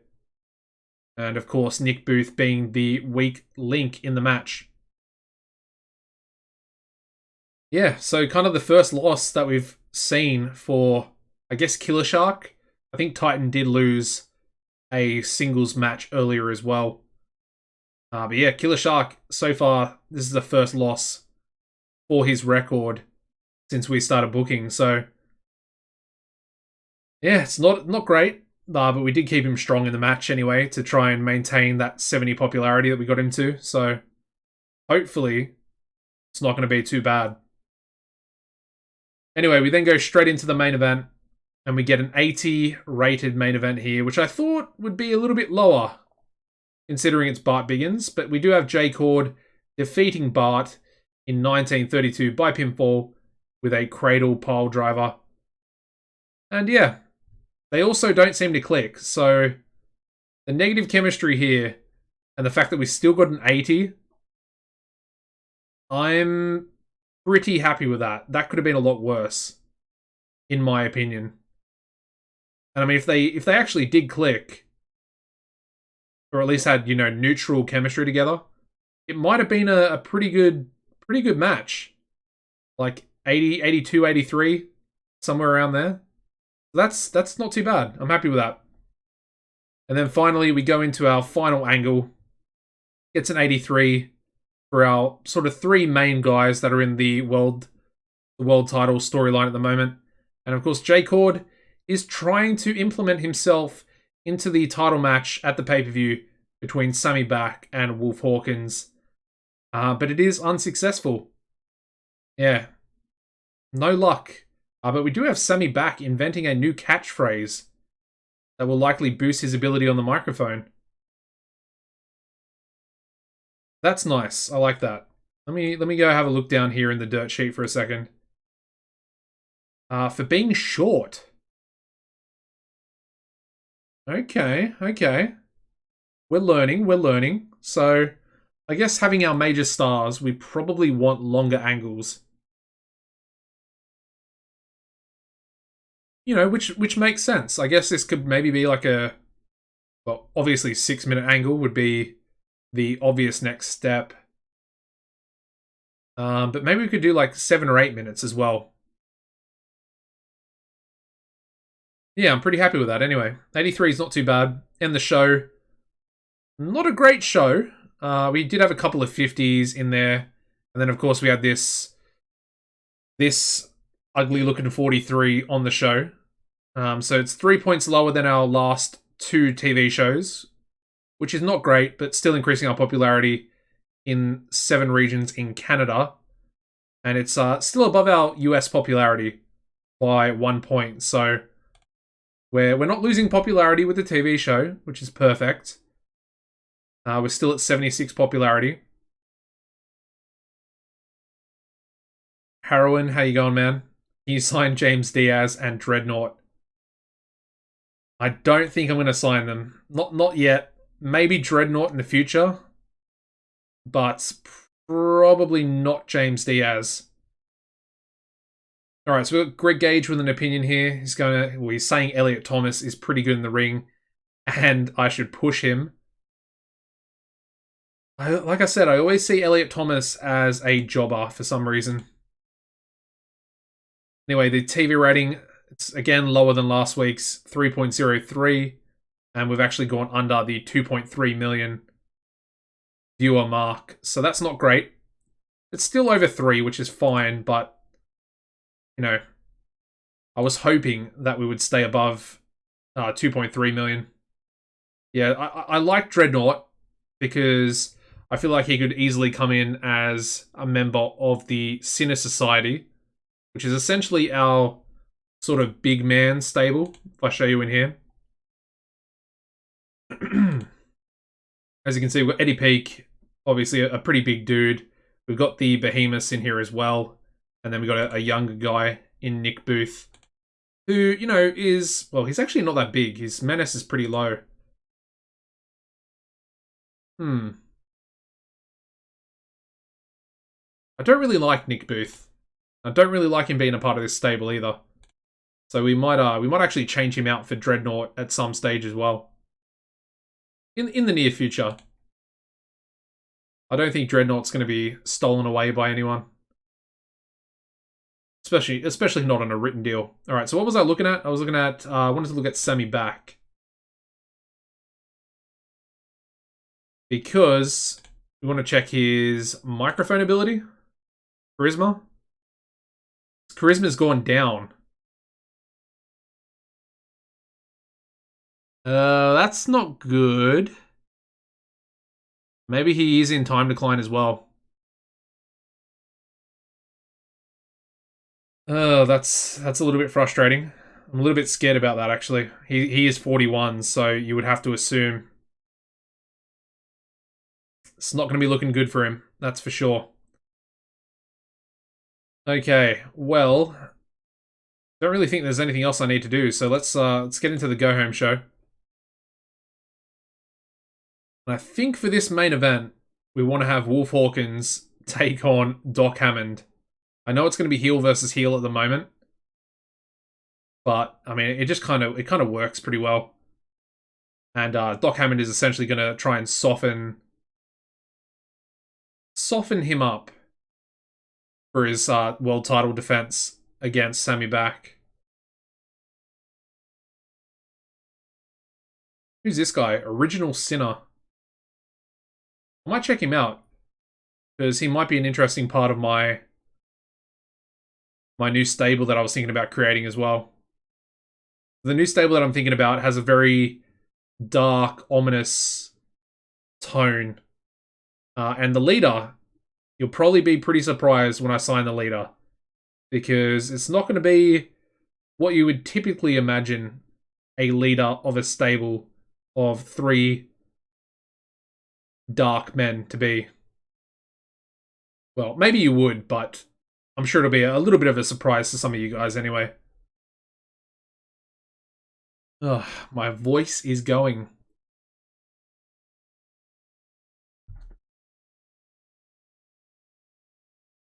It's pretty late for me. Obviously in Australia right now, it's 9 minutes past 2 in the morning. But I feel like now is I felt like at about 12 for some reason was a good time to stream on a Saturday night. Obviously the BCG episode came out earlier tonight as well. Alright, we got another RIPW guy, Zap Powerson.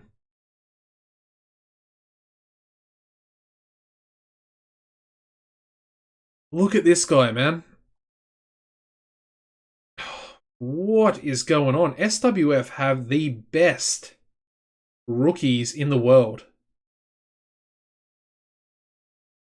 I know his psychology is really bad, but I'm not looking at his psychology. Let me just say that. 88 star quality, 91 charisma.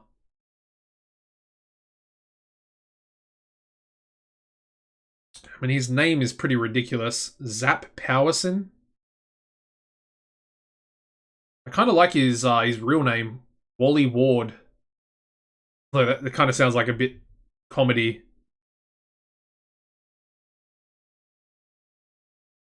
I mean, should we sign Zap Powerson? I wouldn't mind calling him Zach Powerson. Or maybe Zach Ward or something like that. What do you guys think? Should we go in for Zap Powerson? Steal another super worker.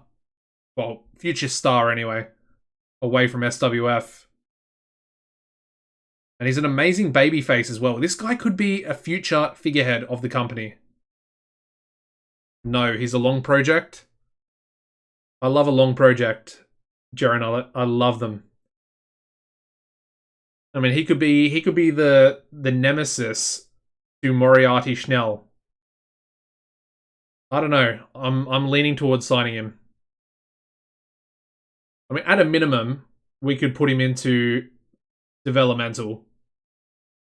Or I could just have him on the pre-show every show.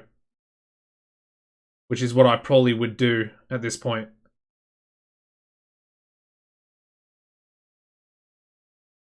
I don't know, man. He seems like he would be a really good figurehead. He's an amazing babyface, people person. 1-year deal? Can't do a 1-year deal. I'll have to do 10.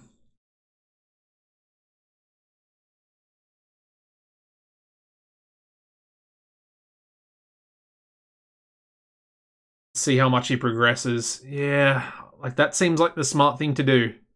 That really does seem like the smart thing to do, but 1 year first, then 10 years.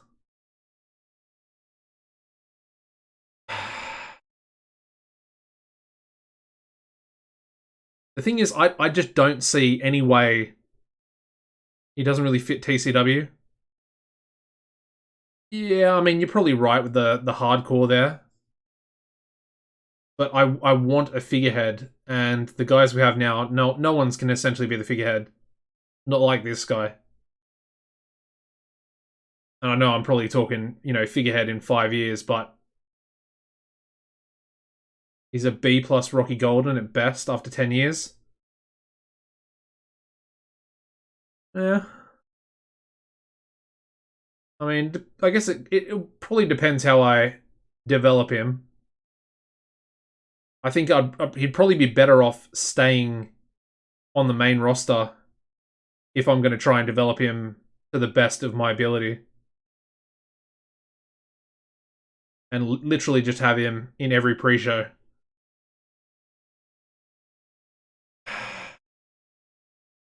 I'm going to go a 10-year contract. Okay, never mind. He's already... Oh, man. That was quick. How long was that? Monday? Tuesday? Okay. He's already extended his deal within 1 day. It is literally Tuesday. Okay, never mind. We don't have to worry about that. How long is his new contract for? It expires in 2 years. Okay, maybe in 2 years we'll be able to sign him. Okay, well that puts that one to bed. This guy as well, Nuque Brown. Yeah, he's pretty good actually, but just doesn't have the star quality or the charisma. Definitely quite good though. One half of a tag team as well. Okay, got Bear Bukowski. Now, obviously, I'm pretty familiar with Bear. I think I had him in my New York City wrestling series. He is pretty good, especially for a big man. But do I want him? That is the question. Damn, his brawling's been going up. Basic, sorry, has been going up a lot.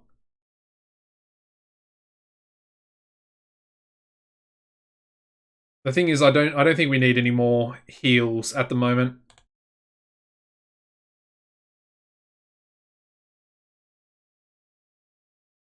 And again, it's going to be a pretty expensive contract for us as well. 61 popularity. Nah, I think we're good. I don't think we need Bear Bukowski. Joey Philly. How's he doing? Alright, gained 1 point in basics. 2 points in psychology. Anything else? Microphone? No. Okay, what's it? Brawling? No. Okay, a little bit in technical. A little bit in flashness. I don't know. Do I want to keep this guy around, Joey Philly? I mean, he's got 65 star quality, but that psychology is really low.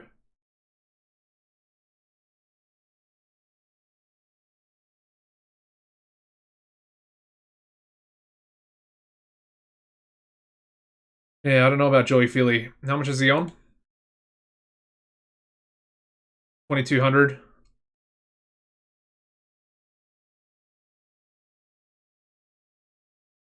Yeah.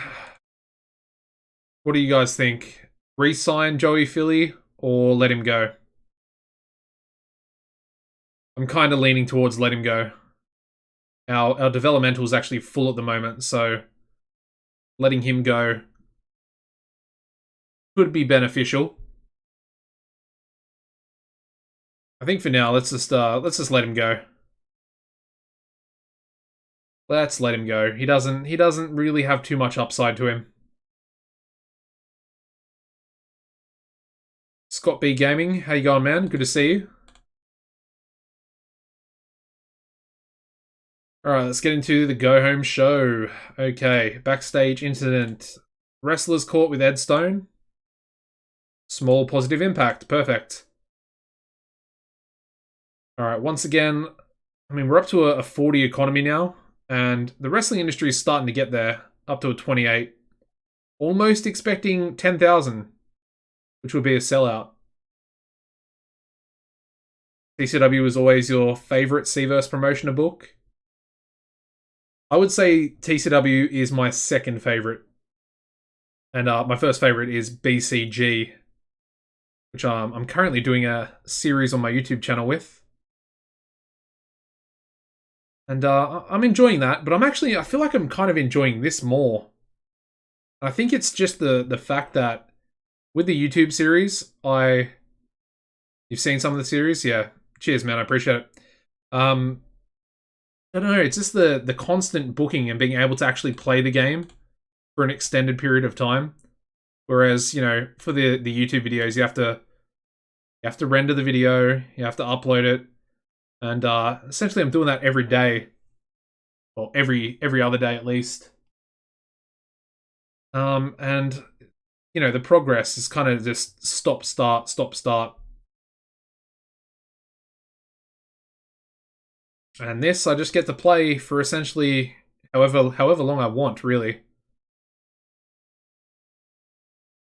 Spend most of your time modding or rendering, so you get to play very little. Yeah, that's the thing, man. It's creating those videos. Like, I play for, I guess, half an hour to 40 minutes at a time.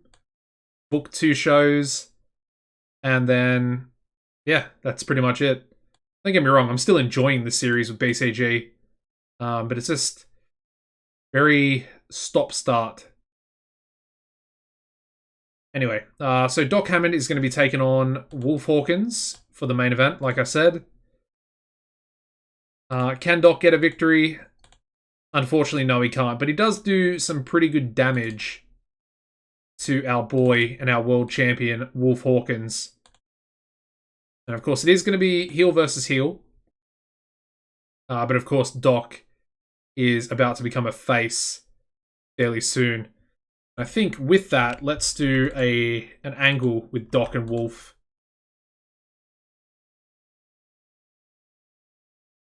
Let's give it 6. So let's see if this does any better. They're not actually in a storyline together, so that's fine. That can go before the match. I think we then want... Let's have another Doc angle. Probably overusing him a little bit, but I feel like it's going to work. So then Doc's going to be attacked after the match by Wolf. So that's fighting, selling, and then we're going to have Sammy back. Come out and make the save. Entertainment. Let's go. I want to go 8 minutes with it. I feel like 8's pretty risky. But I think we're gonna do it anyway. We definitely want Oxford to be the road agent there as well. Just double check that's Oxford for all these. That one as well? Alright. So that's going to come after the match. Let's do an analysis. Yeah. Okay, it looks alright. Looks like Doc's not going to be overused yet. Alright, the rest of the show. What do we need? We need a match for the Behemoths. So they're going to take on either the Puerto Rican boys or the American Cobras. Let's go the Cobras. How many times? We've never actually done this match. Okay, that's surprising.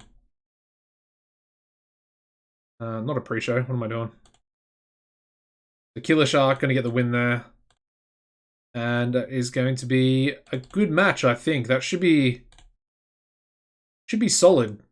Obviously, it's non-title. And then we're also going to have another tag match where we have Benny and the Fox take on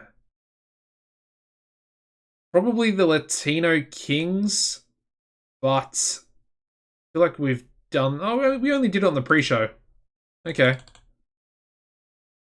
That's not too bad then. So let's give Flying Jimmy the victory there. And again, we're going to have to script this match because of Hector Galindo.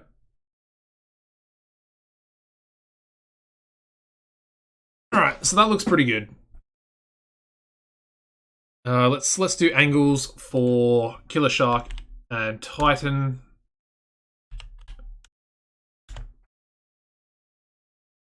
And then let's do an angle for the other boys as well, for Benny and Jimmy.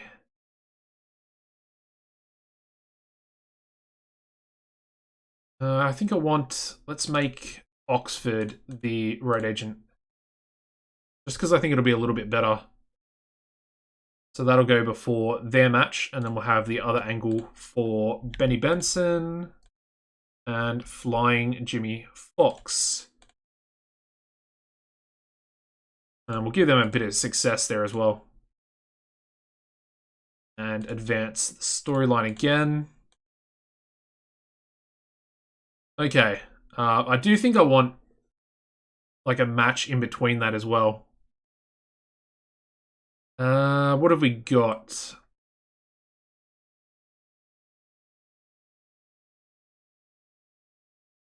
I think let's do a... Ooh. I want to do another tag match, but I mean, it's a lot of tag matches. Anyway, we'll do it. Let's have Dean Daniels and Elliot Thomas. Actually, let's have Elliot Thomas and Felipe Caballero. And they're going to take on... they're going to take on Finley O'Faraday and Maverick. And we'll give Finley the victory.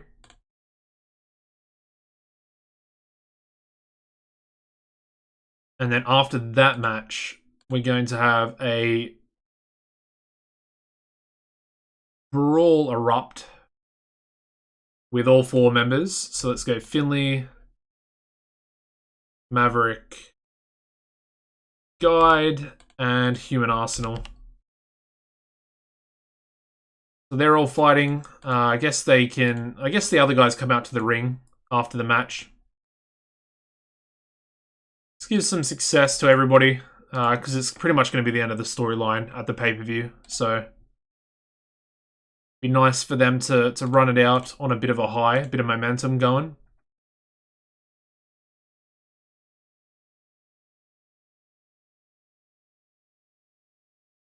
So that's the next one. Perfect. What else do we need? We need J Cord to do something. Because J Cord's not really going to be doing anything at the pay-per-view.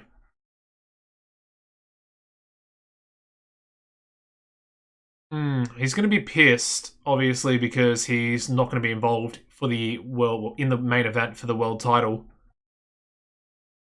So I think we could go with possibly Brandon James.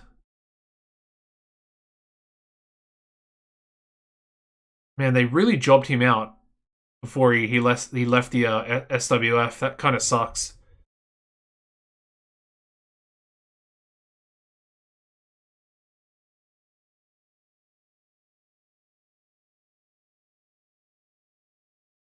All right, let's have Mark Speed take on Brandon James, and then we'll give Jay Cord something to do. Let's go 13 minutes. Brandon to get the win, but during the match there's going to be interference on Brandon. I don't even know what I just said then. That was tiredness coming in at its finest. So yeah, decisive. However, we're going to have interference on Brandon James by Jay Cord. Now again, it's just to give Jay Cord something to do at the pay-per-view. And obviously, Brandon James, we are going to try and job his popularity out to the rest of the roster. But I didn't really expect him to be jobbing it out to Jay Cord. It was supposed to be Greg Gage. That might be able to sort of transition into their storyline as well. I guess we could have a J Cord angle as well prior to the main event. Not the main event. Brandon James's match. I don't think we need to script it. Let's go. I want to go 8 minutes for it and just want to test it out, really. It's being penalized for a 5-minute angle. It makes sense. So that can go there. And I guess the angle is J-Cord's fed up of people stealing his thunder. And obviously Brandon James, making his debut a couple of weeks ago. And of course, all the fans are talking about Brandon James, and they're not talking about J-Cord. So that's kind of his reasoning for targeting him. I think it makes sense, but maybe you guys differ. Either way, it's more just to test out the 8-minute angle there. And then up next, let's go with another tag team match, player. Yeah, well, there's a few things we could do. We could do Joshua Taylor. I mean, that should be the main event if I do that match. I was going to do Joshua Taylor and Greg Gage taking on Ed Stone and Aaron Andrews, which would be a better main event than the main event we're currently doing. But the main event we're doing on this Go Home show is essentially for storyline purposes.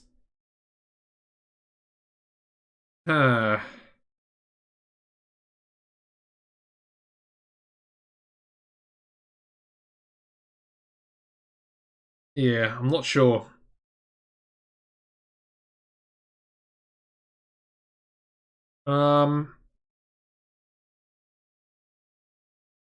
That's a tough one, man. I really kind of want to do that match because I know it'll rate really well. I mean, this should be a good match as well. Like, Doc Hammond's not too bad in the ring. He's better as a heel? Come on, he's not better as a heel. He was a face for most of his career. I don't like that. Anyway, I think we'll leave it, and I'll do something a bit different instead. Still gonna be a tag team match though. And let's go with Greg Gage and Freddie Huggins to take on the face team of... I was going to go Mighty Mo, but even that match might be too good. Let's go T-Bone Bright teaming up with Ed Stone. Yeah, that works a lot better. And what we can do is let's have Freddie pin T-Bone and essentially costing Ed the match. I suppose it can be tainted. Yeah, why not? Just, Freddie does love to cheat, so it works.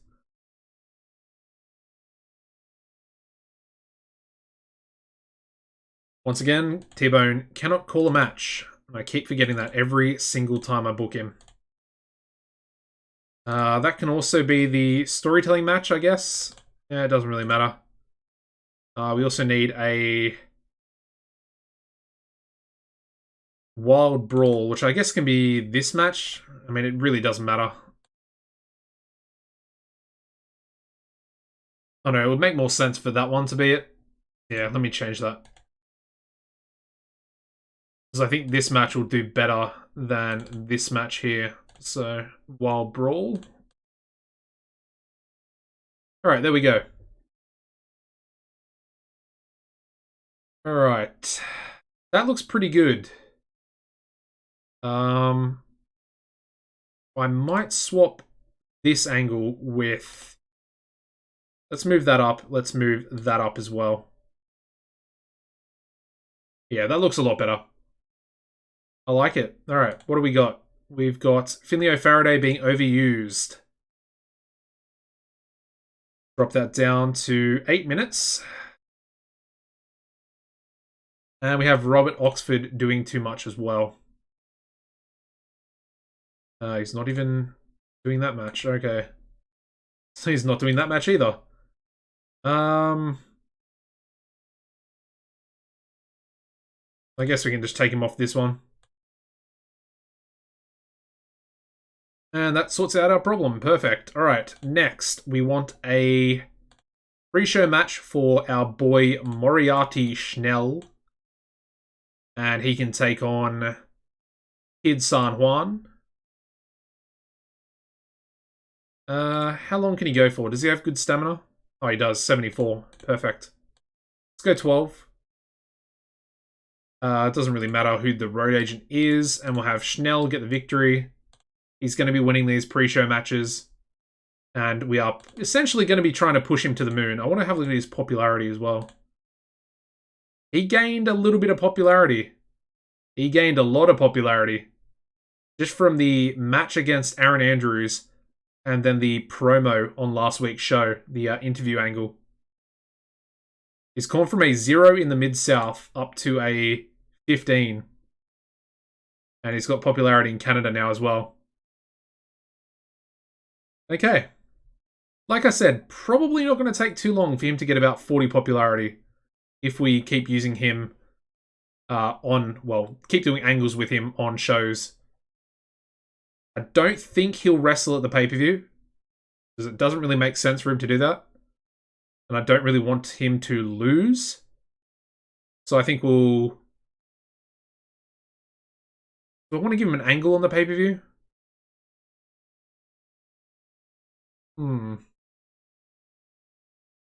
I think, yeah, let's give him an angle. And I think he can have a run-in with maybe Greg Gage, where Schnell says that he's a bit of a fan. I don't want to make him a fanboy, but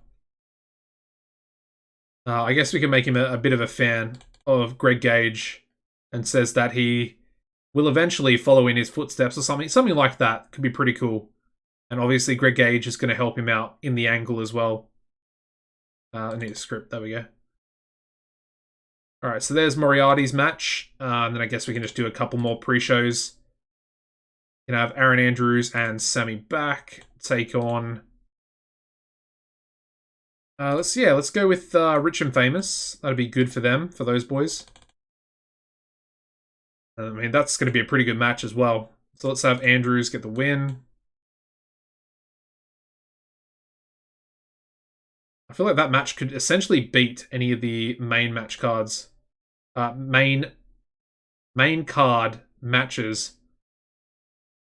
Ooh, it's getting really early here. 2:35 a.m. Okay.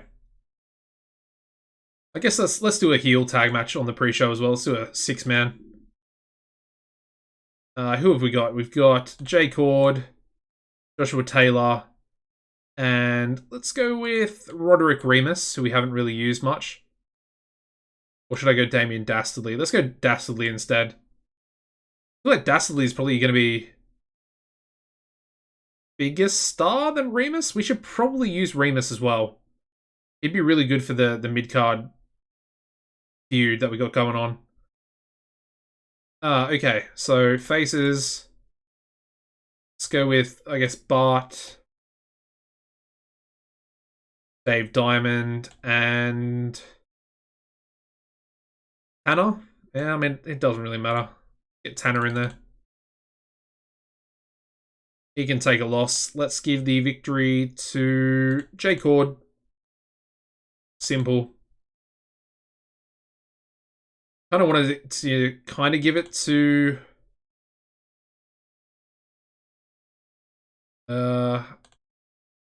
Damien, but I guess we probably shouldn't. So Ray Johnson has too much refereeing. Go with Hapstander.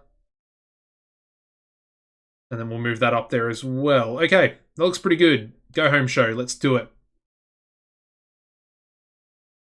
Alright, I just hope the main event's going to be pretty good. A little bit worried, heel versus heel. Even if it is for storyline purposes. Alright, so we start off with a 35 rated pre-show match where we have Moriarty Schnell, my golden child, if you will, defeating Kid San Juan by pinfall with a Schnell shock. Absolutely love that finisher. Kind of hard to pronounce, I guess, in a way. The Schnell shock. But I like it. I definitely like it. And yeah. He's going to need a lot of matches to start getting over. Well, not over, but to develop his skills. So we are going to be using him every show. at least in some capacity. We then go into a 76 rated pre-show where we have Jay Cord, Josh Taylor, and Damien Dastardly defeating Bart Biggins, Dazzling Dave Diamond, and Tanner the Mighty when Jay Cord pinned Tanner with a cradle pile driver. I need a drink of water. Alright, Damien Dastardly seemed off his game as well. But a 76 on the pre-show. Yikes. And we then go to a 73, which is, I knew this match was going to be pretty good. We've got Aaron Andrews and Sammy Back defeating Rich and Famous in 12.5 minutes when Aaron Andrews pinned Jake Idol. Jake Idol always takes the pinfalls. And I think he's the better of the two. So that's kind of annoying. Anyway, defeats him with a flying body press.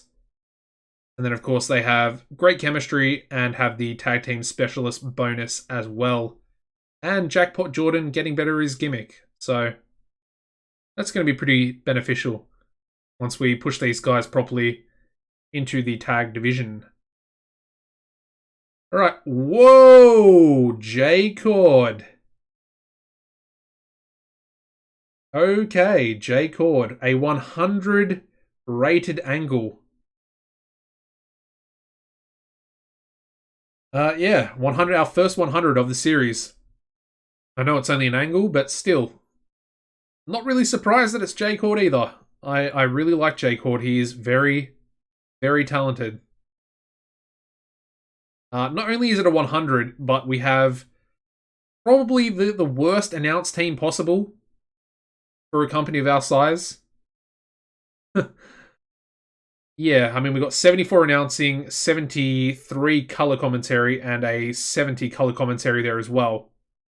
So this segment has really hit a decent rating. Because it got penalized for both of those. And it got penalized for low experience as well.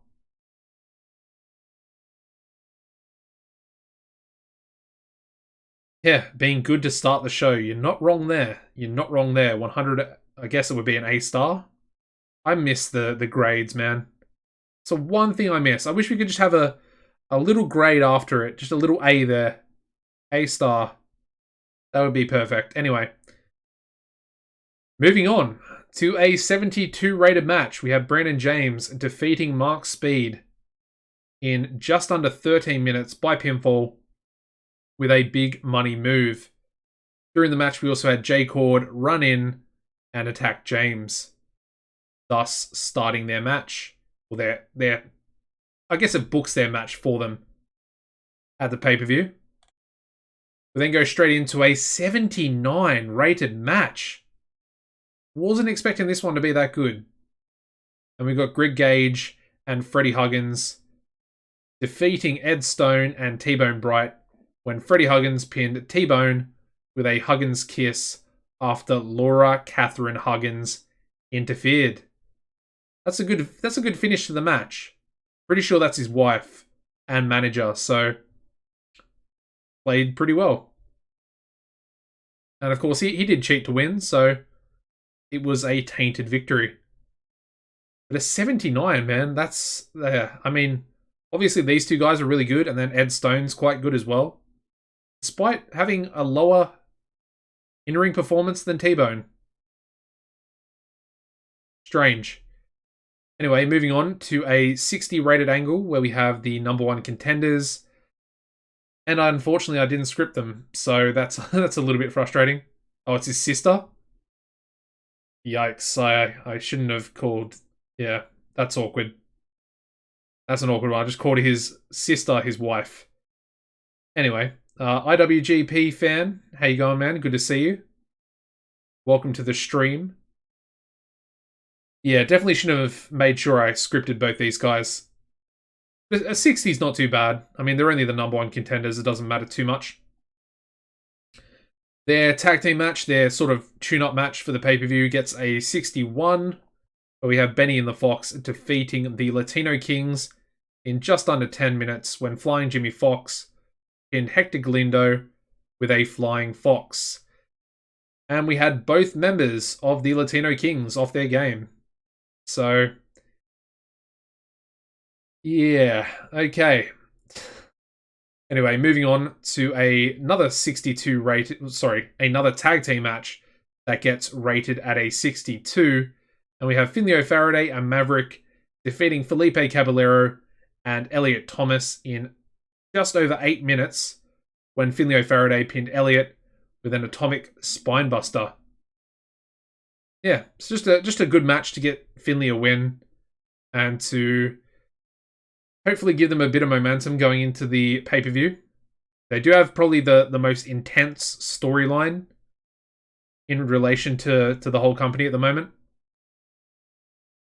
And then we go into a 53 rated angle, kind of the storyline I was talking about. And yeah, they're all just brawling together after the match, which is going to take them into the pay-per-view for a tag team match. Alright, moving on to an 80 rated Menace angle from the Behemoths. Perfect. Back to the 80, despite the 73 setback from last week. I really want to check Killer Shark's popularity after this show. Hopefully it's like 72. You know, he's gotten a couple of good increases. Anyway, his match, or their match, sorry, gets a 69, where we have the Behemoths defeating the American Cobras in 12-10, when Killer Shark pinned Storm Spillane with a big bite. And then we got Killer Shark once again outperforming Titan, which is perfect. 69 is not too bad. I thought it would be a pretty good match. Alright, we then go into an 81, where we have Doc Hammond cutting an angle onto his former stablemate and leader, Wolf Hawkins. Of course, Wolf, essentially, well, Doc lost the tag team match in a main event, and then, of course, Wolf attacked him post-match and essentially kicked him out of the syndicate. And, of course, Doc is gearing up for a face turn at the pay-per-view. So, yeah. Could we change it now? I'm not sure if we could, but anyway. We then go into their match in the main event, and it does pretty well. I'm happy with that. An 81 is, it's definitely good enough, in my opinion. Especially for heel versus heel at the moment. But we do have Wolf Hawkins, the world champion, defeating Doc Hammond in just under 20 minutes by pinfall with a full moon rising. Once again, we get penalized for color commentary this time. But yeah, it's a pretty good main event. And then we've, of course, got this angle afterwards, which gets a 91. So that's, yeah, it's up there, especially for Doc being involved. I think he was rated on selling, if I remember correctly. So yeah, we have Doc after the match. Wolf Hawkins is taking out some more frustration with his, recent stable essentially falling apart. And he's, attacking Doc Hammond. And then, of course, the number one contender to his world title, Sammy Back, running out, making the save, and essentially chasing off Wolf Hawkins to end the show, to end the go-home show. There we go. Let's finish that one. And we get an 85 for our go-home show. That is perfect, man. That is really, really good. And we actually get the full popularity increase across all 18 regions. That's all of the US and all of Canada. Very nice. Very nice. I think that 100 and the 91, especially with a few good matches in there as well.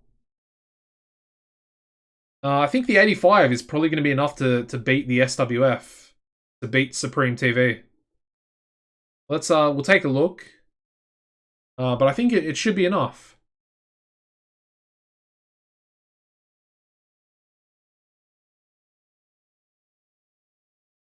No way. I think we might be big. I think we've gone up to big size. TCW rising fast. Alright, let's have a look at Supreme TV. They only got an 80. There we go. So that makes me really happy. I mean, they obviously had way better matches than us. which kind of sucks a little bit, I guess. But I mean, when they have guys like these two, and they're essentially doing this match, it seems like every other week, to be honest. Yeah, I mean, there's not much we can really do, with their popularity and their skill as well. I mean, you look how, I mean, they're actually not that good. They're really good in the ring, but their basics and psychology, well, Zimmy's is. I mean, Randy, I think is. He's worse to an extent. I'd definitely like to actually try and steal one of these two. That'd be pretty. Obviously, Zimmy would be the one I'd want to steal. Why is their attendance so low? I mean, they're obviously in Canada, but that's it's really strange. Anyway, let's check these emails. And there we go. TCW, enter warming up phase. We have a 1 month warming up period after achieving big size. The company's shows do not qualify for area battles during this phase. So despite beating, we actually beat SWF. However, it's not going to matter for the first month. Okay, but yeah, there we go. Total Championship Wrestling have risen to big size. It's pretty cool to see. So we must have got the popularity increase up to 77. And we get a 3.12 TV rating. Way back over the 2.3 million viewer mark. Which I'm definitely happy with, yeah. Let's actually take a look at the size. Okay, so we're up to 77 in a few regions. Obviously the Mid-South. We needed the Mid-South, and what was it? Either the Southeast or Southwest. So Southeast and Southwest, both 77. Tri-State as well. And then Mid-Atlantic, Great Lakes. Yeah, we're doing pretty well.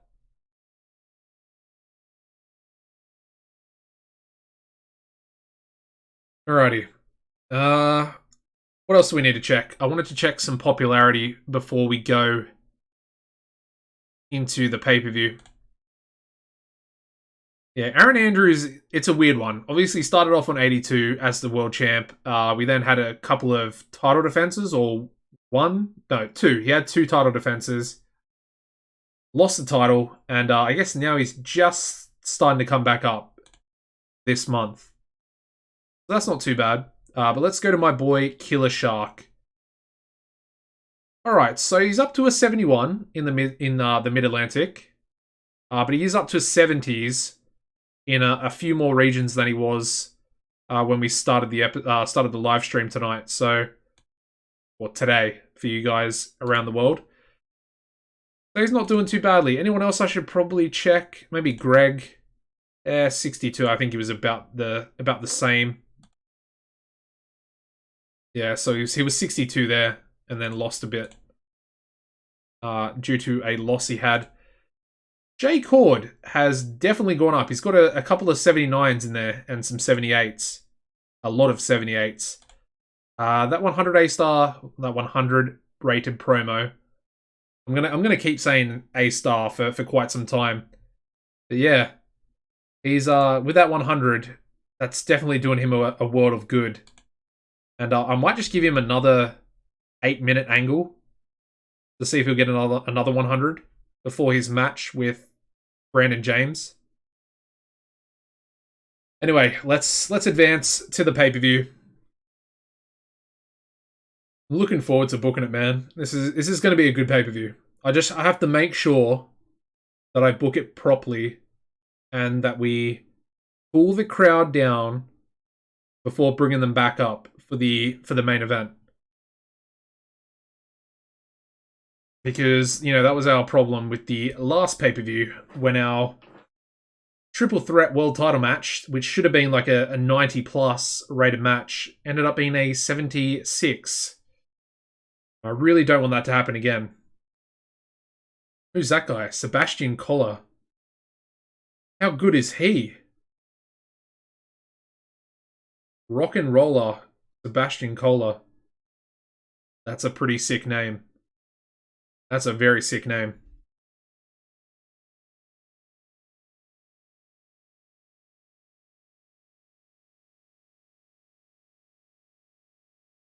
Interesting. Man, my stomach's starting to rumble now as well. Alright, what have we got? We've got Antonio Del Vecchio from CWA. I mean, he's nothing special, to be honest. What else have we got? Hank Gunn, but he's already extended his deal, and he looked like, yeah, I mean, he looks okay. Really bad psychology.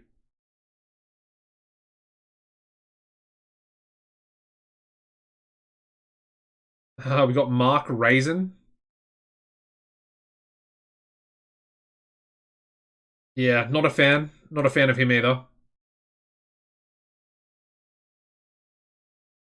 Okay, yeah, nothing really doing there. Okay. We have 99 prestige and 90% momentum. Okay. Kind of wondering if we're actually going to make more money through... I mean, we should, through ticket sales, right? Once you go up in size... I'm pretty sure it definitely... What do you call it? The attendances do go up quite a bit. Anyway, we've got Dazzling Dave Diamond backstage. And then we've got Wrestlers Court here for our boy Moriarty Schnell. And he's got a small positive impact as well. I guess that's a benefit of having Brandon James in as well. Kind of a locker room leader, if you will. Alright, so let's chuck it on to Canada 1 Choice and also USA Free Choice. Our two pay-per-view broadcasters. And let's see, so we're expecting 43,000, so that's definitely up. I think we had 39,000 for our last pay-per-view. Yeah, so that's not too bad. And again, I mean, the wrestling industry is still so low that,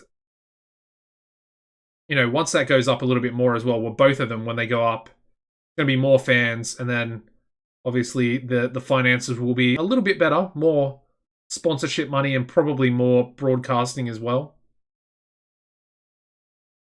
Anyway, we are going to go with the Dust Bowl Fields yet again for our pay-per-view. It's our pay-per-view home venue. And let's book our main event. So, it's going to be Wolf. And he's going to be taking on the number one contender, Sammy Back. And it's going to be a good match. I know that for a fact. I'm going to go... Let me have a look at Sammy's stamina. 73, that's not great. Okay. Go 25 minutes. World Heavyweight title on the line. Oxford as the road agent. And yeah. I'm hoping it's going to do well, man. It really needs to, especially after the last main event. It kind of sucked. And I was expecting it to really not suck, so... There we go. Alright, up next, we've got the tag team titles. Benny and the Fox taking on the Behemoths. With those tag titles on the line. 20 minutes. Hopefully give I kind of want to give Oxford at least the title matches, because I want them to perform pretty well. And for this one, as you'd expect, the Behemoths are going to retain.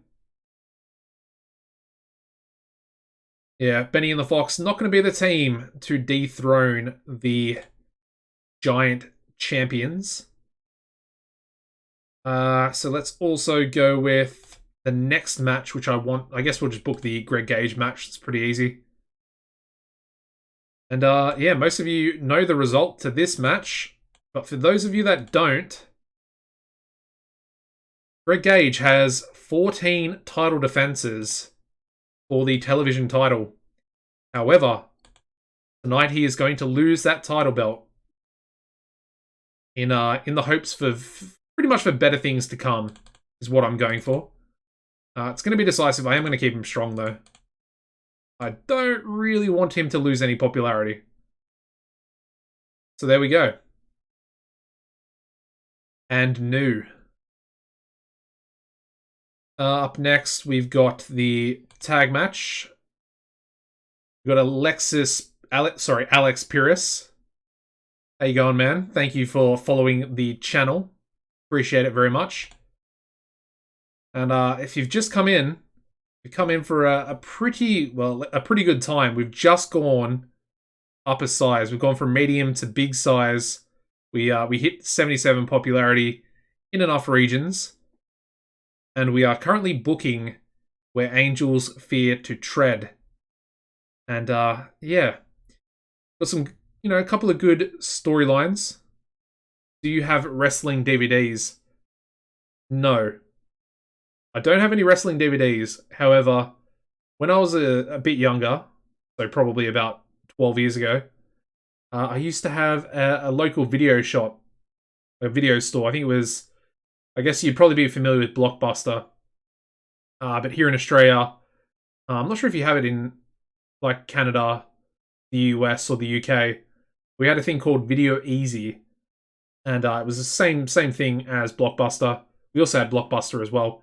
But Video Easy, this one local shop, had an incredible amount of wrestling DVDs. Like every pay-per-view you could imagine, from like maybe 1999 up until I think 2008, which was probably when I stopped actually getting the wrestling DVDs. And I used to literally go and just rent the wrestling DVDs pretty much every week and watch them. Couldn't get enough. Obviously had Raw and SmackDown, and I would watch those, but yeah, wanted to watch some more wrestling, and that's what I pretty much did for my childhood. Can tell you the holy grail of wrestling DVDs. Go ahead, let me know. I mean, these days you probably don't need DVDs with the network and stuff, but yeah, go ahead, shoot. And then I'll keep booking this match. Alright, so we need Guide and Human Arsenal. And of course, they're going to take on Maverick and Finleo Faraday. And during this match, I think we'll keep it pretty short. Let's go 16. It needs to have a decent amount of time to tell a story. We are going to have Guide win the match.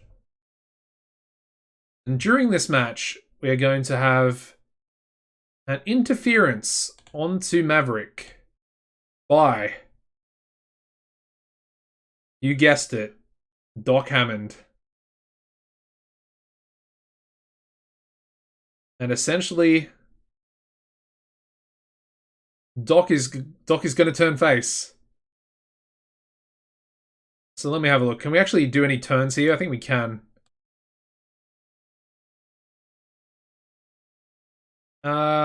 Okay, so let's do it this way as well, I guess.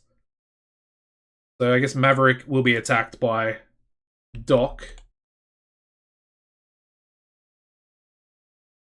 I mean, it says turned on, but essentially what he's doing is Doc is giving Guide the victory, and they're essentially going to reform the New Wave, but that's going to happen over the next coming, few TV shows, I guess. And I think we'll have a match between Maverick and Doc. Well, Scout is going to be his new name, obviously. And yeah, they're going to have a match at the next pay-per-view. So I guess the storyline's going to continue for now. But we're gonna drop Human Arsenal out of the storyline. The complete WrestleMania anthology. Limited edition, signed by Vince McMahon, leather box set. Huh, interesting. I mean, that does kind of sound like the Holy Grail. Okay, so I think that match, yeah, this match is pretty well booked now. So I need slow built. And it's going to be decisive, despite the interference. There we go. All right, let me book a few angles as well. So I want to have...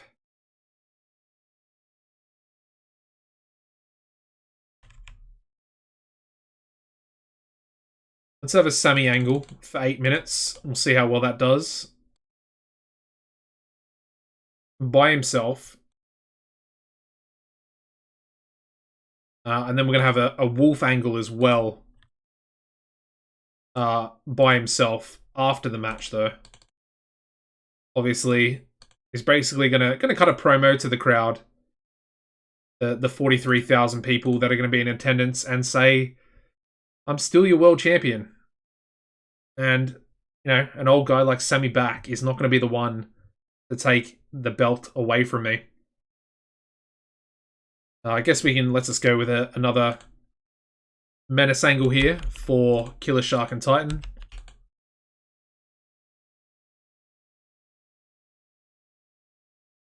Should hopefully get another 80. Hopefully more than 80. That'd be nice. And we'll chuck that before their match there. Then we'll go with Greg Gage. I think by himself as well. We might script that one. Give that 6 minutes. We are giving Robert Oxford a lot to do, so it's going to probably be a bit of a problem for us.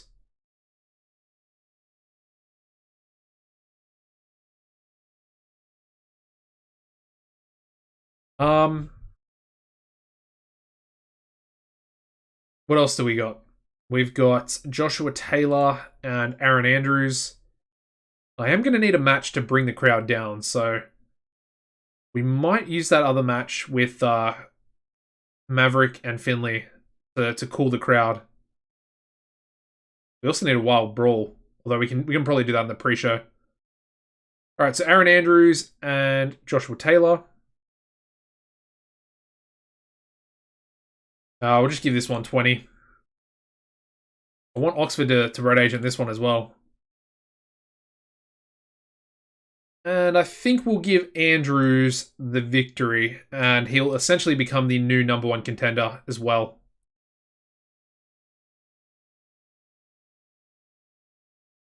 And get essentially a one-on-one rematch with Wolf for his, well, what was his world title before he lost it.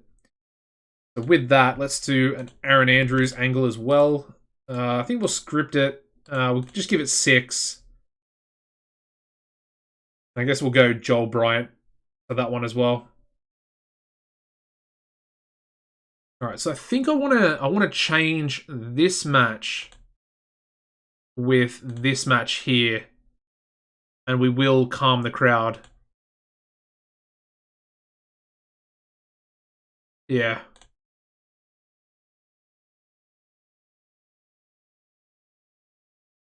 But then that's only 2 matches. Yeah, it's only 1 match after. I guess I could leave it where it was, because we're gonna have a few more matches on the card as well. Are we? Well, we're pretty close to time. I might actually make that 12, and let's take slow build off. All right, so that's gonna calm the crowd. All right, what else have we got? We've got J Cord and exclude booked here. We've got J Cord and where is he? Brandon James up the top. I think we'll just give this one 16. It doesn't need to be the full 20 minutes. And obviously, J Cord's going to get the victory, as he kind of would expect, but yeah, Bryant can be the road agent for that one as well. And then we will have J Cord cut another angle. Unscripted for 8 minutes. Another test. See if we can get another 100 rated angle. So let's go Oxford as well. Okay. Now we've probably got room for one more match. Now, am I missing any matches?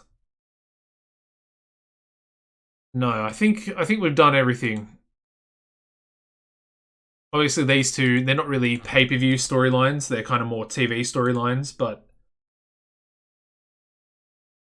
Alright, what do I want to do?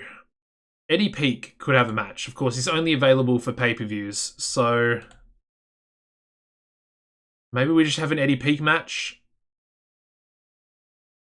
Could go Moriarty. No, I can't go Moriarty Schnell, because he'd have to lose, and I don't really want to do that. Maybe Mighty Mo taking on Eddie Peak. I know it's got no build to it, but that's a pretty good match. That is a pretty good match.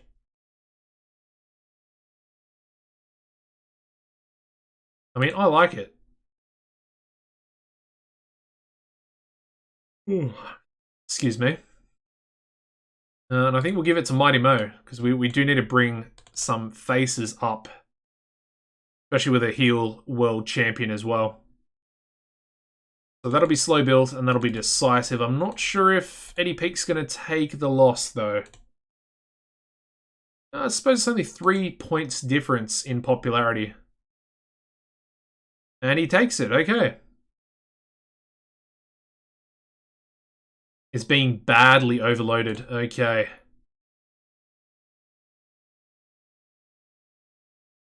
We'll take him off that angle there. And then I guess we could take him off maybe this match. Yeah, we'll put Joel Bryan on that one. Still being given too much, and then we're also giving Hap Standard too much as well. So Hap Standard can go there. Hap Standard can go here. He's already there. And what about here? He's already there as well. Hap Standard's overloaded. Okay. Is that going to get rid of that? Still being overloaded. Hopefully that'll sort that out. Still hasn't sorted it out. Okay, it's only slightly, but... What about this one? Okay, there we go. Alright, still giving Robert Oxford too much to do.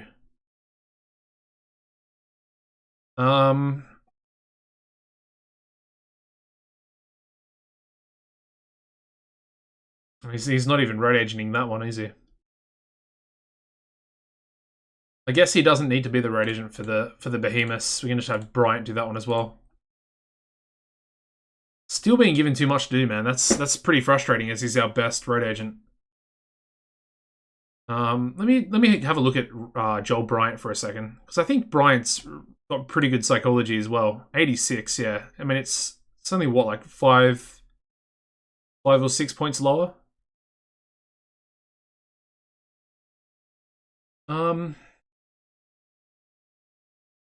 I guess we'll give it. Oh, he's already doing that one.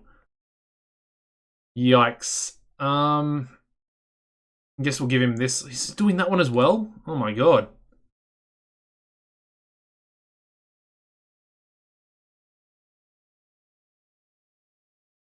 I guess we could lower this time a little bit.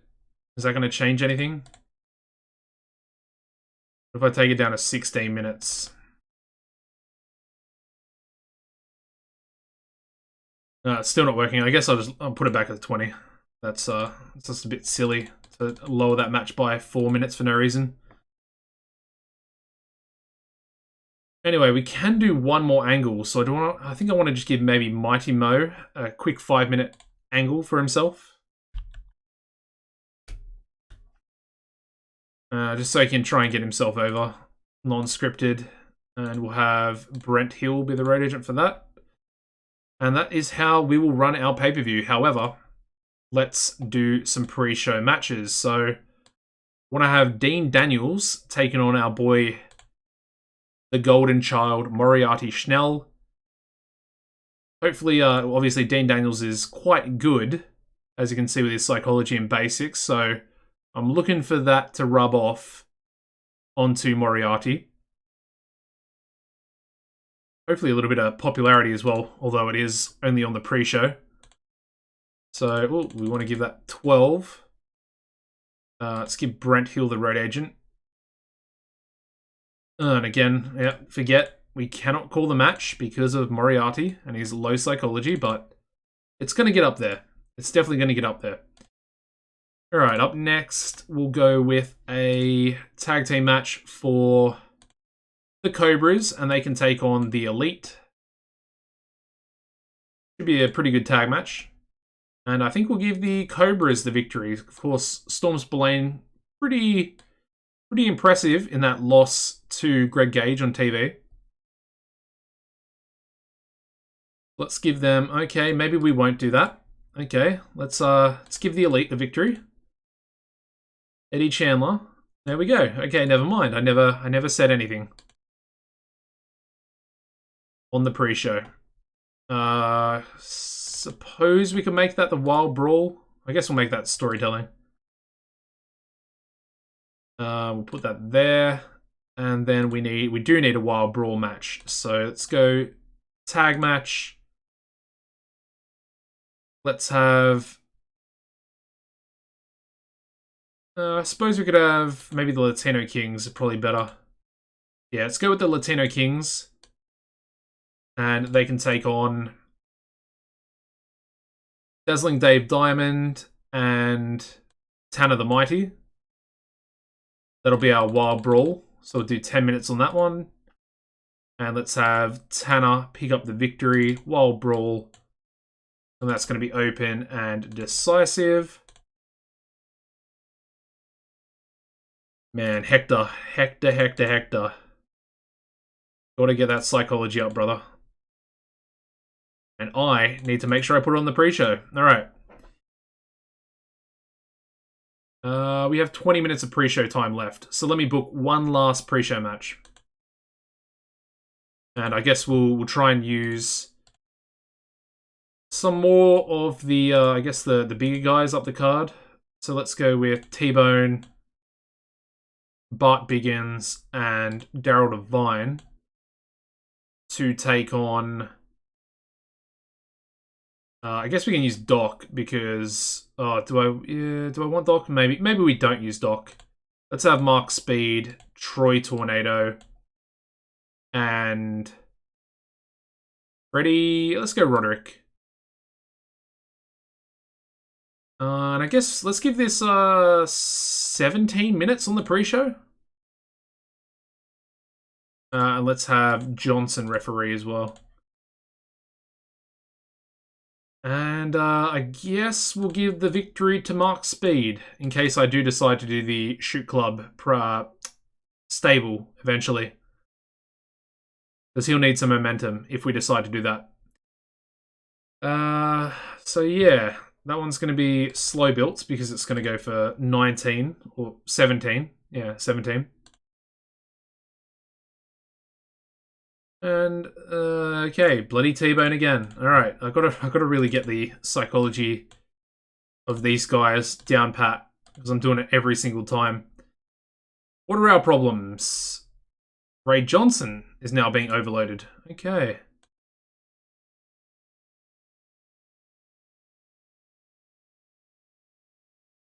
They're both now being overloaded. Well, he has slightly too much. So I think we're gonna need to can one of these matches. I think we'll get rid of this one. That one doesn't matter too much. And it's still giving us a penalty. Okay. Maybe we just need to reduce this. Let's go back down to... Let's go to 12 for that. Let's get rid of the slow build. And then let's... I think I need to get another referee.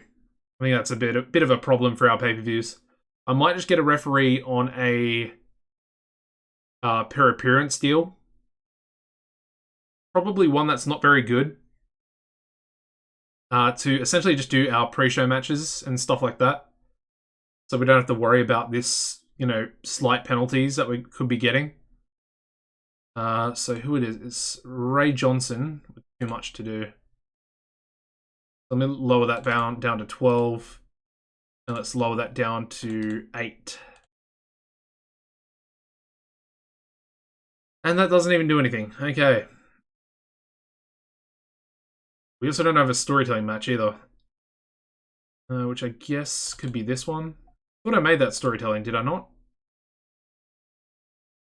I guess not.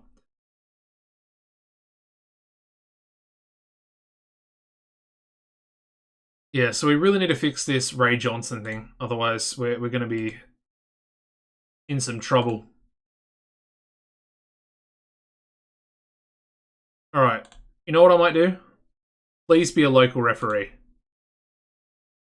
This guy, perfect. What's his refereeing? Really bad. 48, perfect.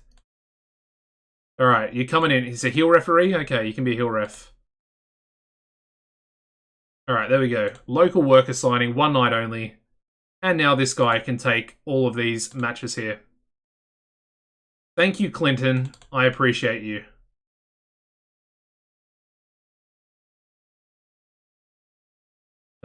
Clinton. There we go. And now we're only getting a Oxford penalty, so let's try and sort that out as well. Alright, something has to... One of these matches...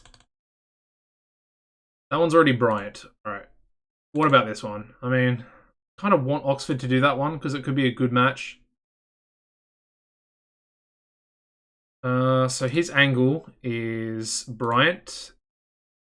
His angle is Hill. Match is Hill. His angle, okay. Let's try Brent Hill for J Cord's angle. Solves the problem, which is great. But it might not get a 100, which will kind of suck as well. Anyway, let's save the game and let us do this. The pay-per-view where angels fear to tread. And I'm hoping for our best ever match in the main event. Or it could be this one here. Aaron Andrews, Joshua Taylor could actually beat out the main event. Possibly. Anyway, we're cooling the crowd with that match there. Could be a bit of a risk, because there's... Yeah, anyway. Let's do it. It's an experiment nonetheless. Alright, so we start off with a 33 rated match. Did I not set a winner? Oh... I did my boy dirty. And he lost the match. We have Dean Daniels defeating my boy Moriarty Schnell in 950 by pinfall with a cradle pile driver.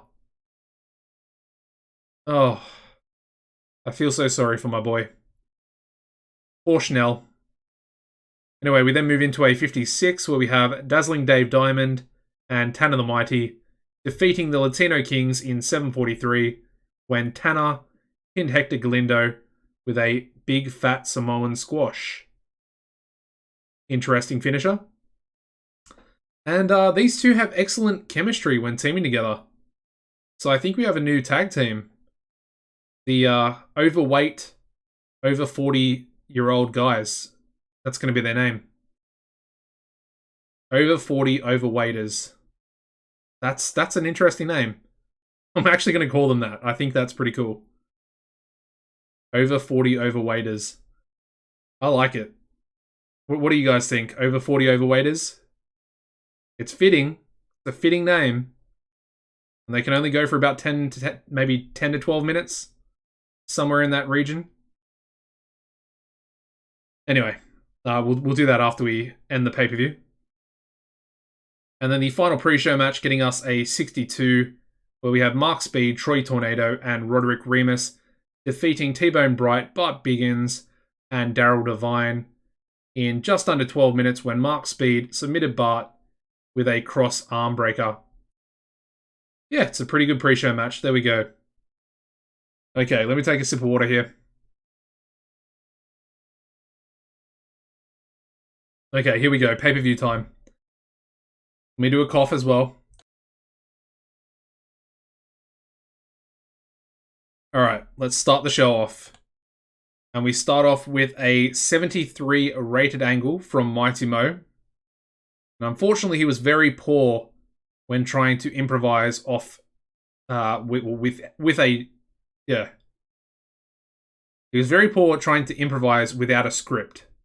That's what I was trying to say. 73, yeah, he's probably a bit better than that. Probably like an 80 off script.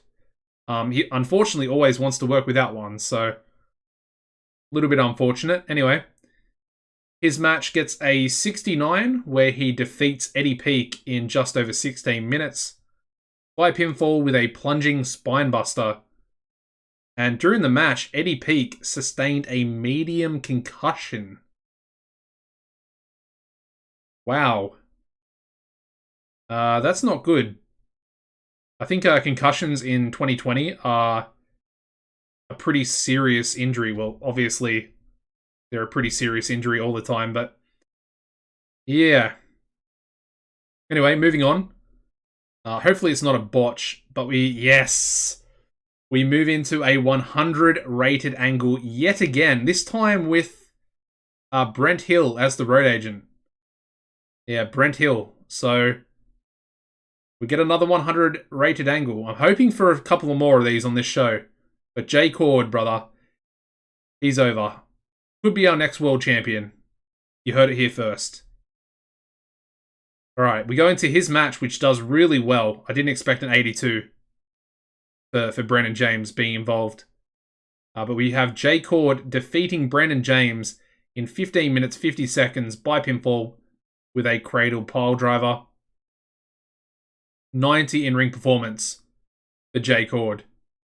That's good. That's very, very good. The match deserved better announcing as well.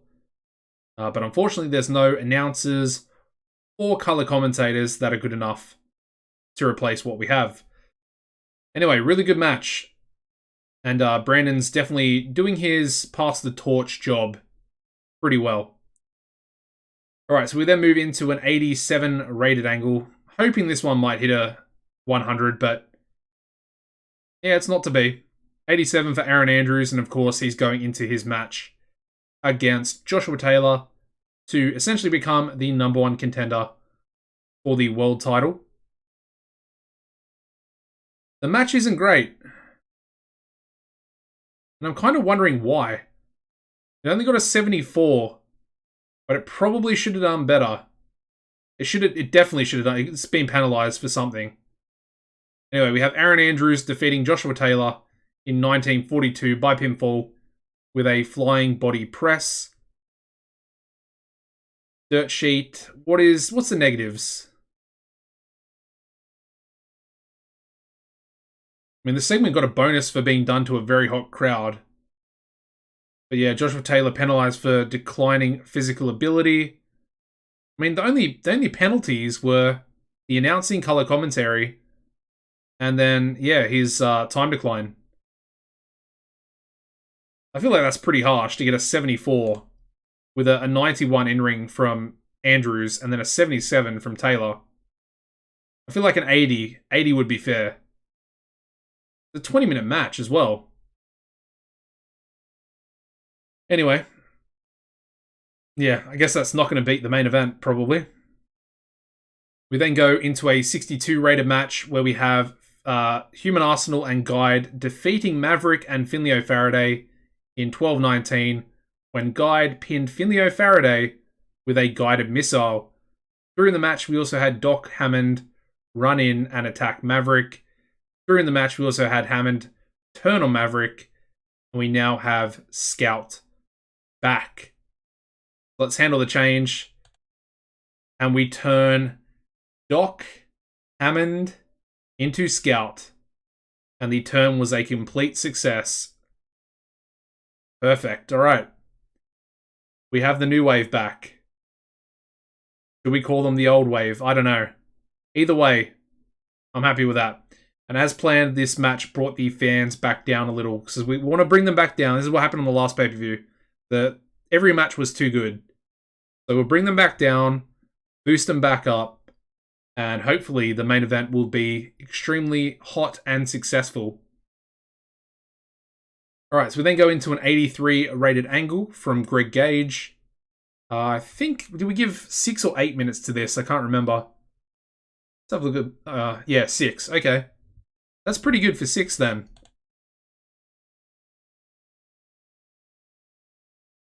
Yeah, it's definitely pretty good for 6. And again, I mean, the only penalties were for the announcing, color commentary, and the experience. So 83 is pretty good. He's ready. He's definitely ready. His match gets a 78. See, I don't see how this one beats the Taylor versus Andrews match. Obviously, lower ratings on both competitors. But it got a 78 as opposed to the 74. Anyway, we have Ed Stone defeating Greg Gage. And I also kept him strong as well. So that hurt the match rating. Yeah, Ed Stone defeating Greg Gage in just under 20 minutes by pinfall with a party's over. Ed Stone wins the TCW television title. And Greg Gage does not make a 15th title defense. But he's moving on to bigger and better things. He's moving up to the main event scene, which is where he kind of belongs. With an 83 in-ring performance. All right, moving on to a... Did I forget to put Killer Shark in that? Anyway, it doesn't matter. 74 rated. Yeah, no. I guess I didn't rate him on anything. Ugh. God, I really need to check. I mean, I've got an excuse. It's 3:30 in the morning. But still, should have checked that. Either way. Actually, if he was involved in the angle, even if he's not rated, he would still show up here. So that's strange. Either way, it doesn't matter. 74 rated menace angle for the Behemoths. Going into the... Ooh, that's a good match. I didn't think it was going to be that good. I was hoping it would come back down a little bit. But that's the 75 for the World Tag Team title match. Where we have the Behemoths defeating Benny and the Fox in 1941 when Titan pinned Flying Jimmy Fox with a Titanic chokeslam. And the Behemoths make defense number 9 of their World Tag Team titles. It's a really good match. And we have Flying Jimmy Fox benefiting from having a hot new move as well. I definitely feel like I'm starting to lose my voice a little bit. Anyway, moving on to a 100 rated angle from Sammy Back. There we go. I was hoping we'd have another one.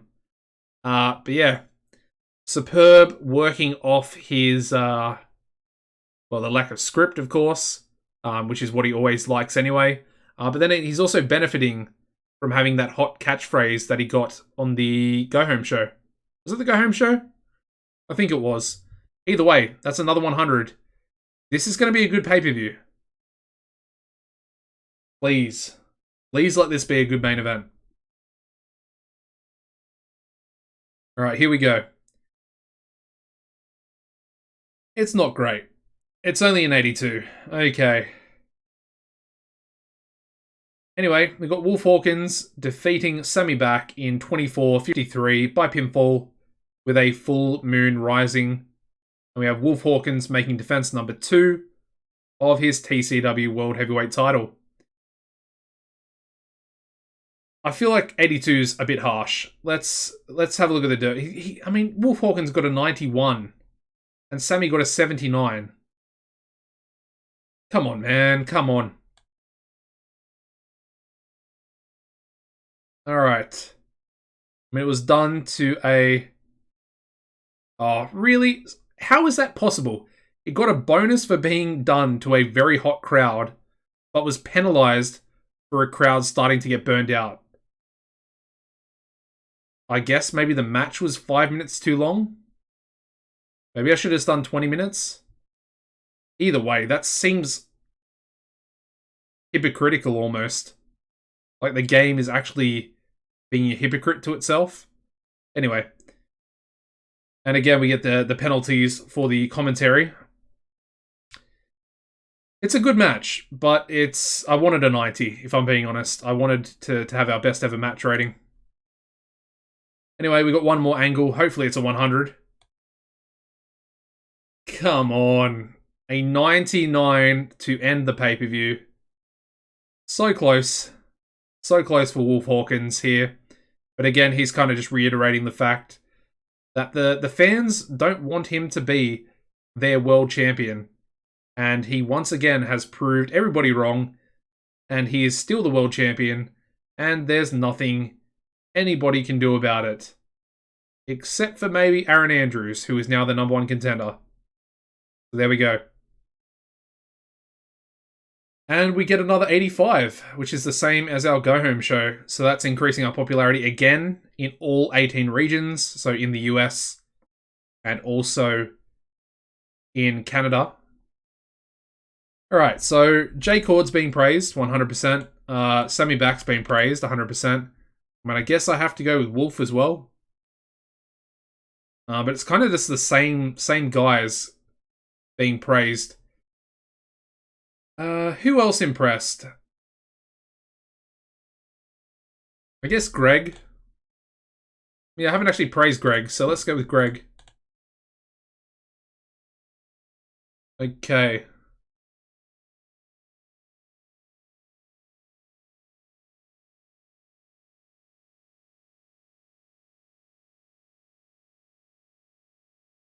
Alright, so we'll praise all these guys.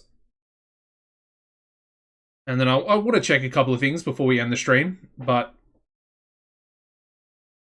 that was pretty good. It was pretty 85 for the overall pay-per-view ratings. Good. It's decent enough.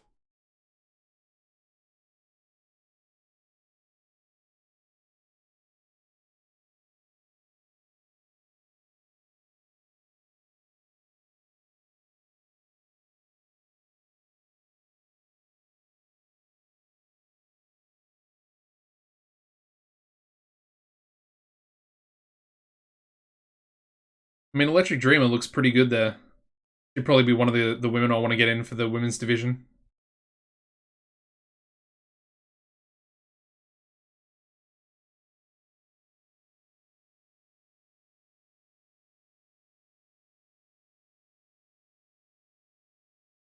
Alright, so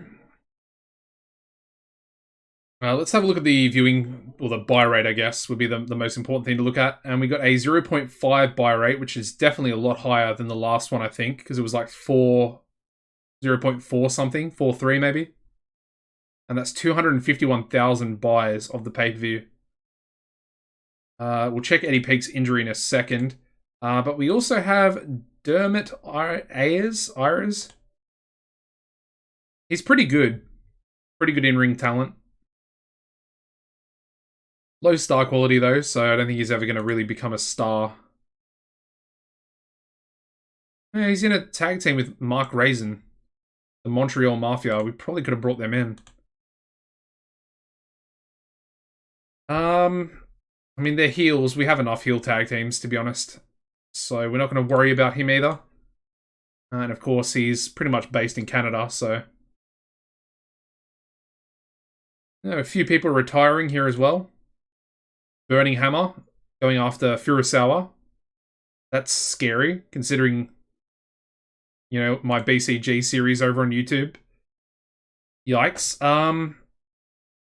Yeah, okay.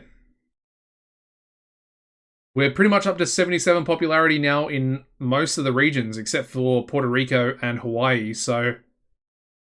That's looking good. What about Canada? Whoa, okay, that shot up.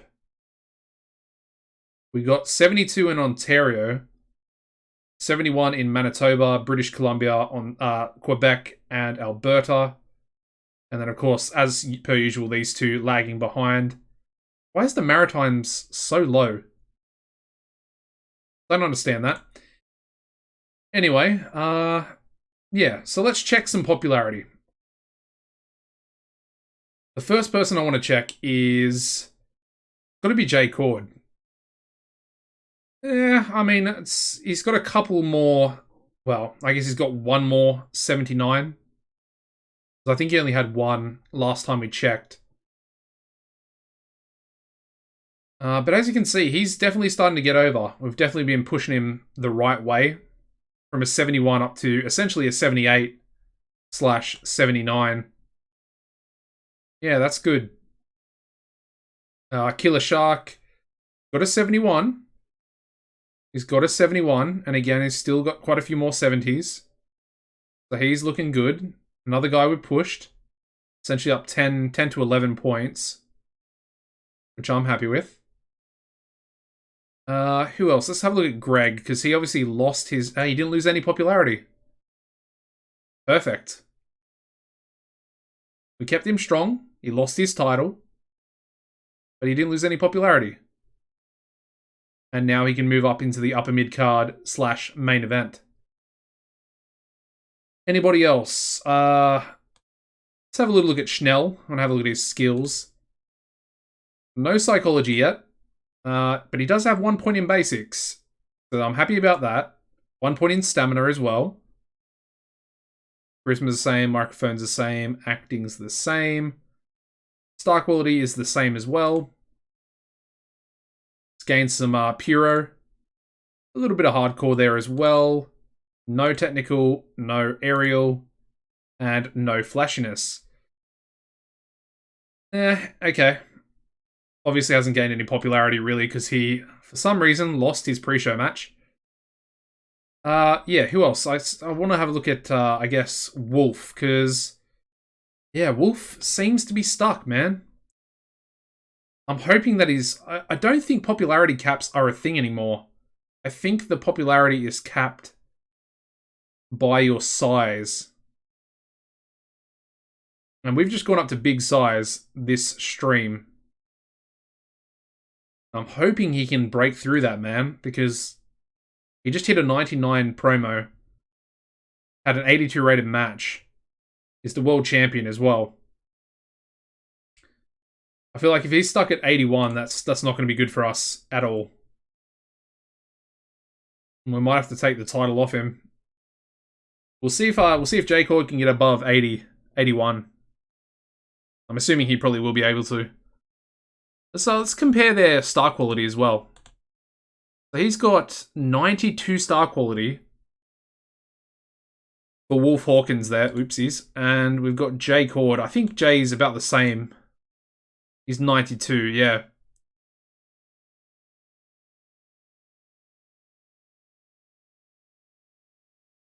So there we go. I don't know. It'll be interesting to see where his popularity gets up to. Anyway, I think that is going to be the end of the stream, guys. I need to go to bed.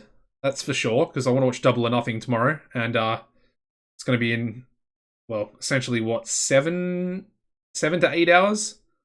So if I go to sleep, wake up, perfect timing for Double or Nothing. Anyways, just want to say thank you to all you guys. I really do appreciate it.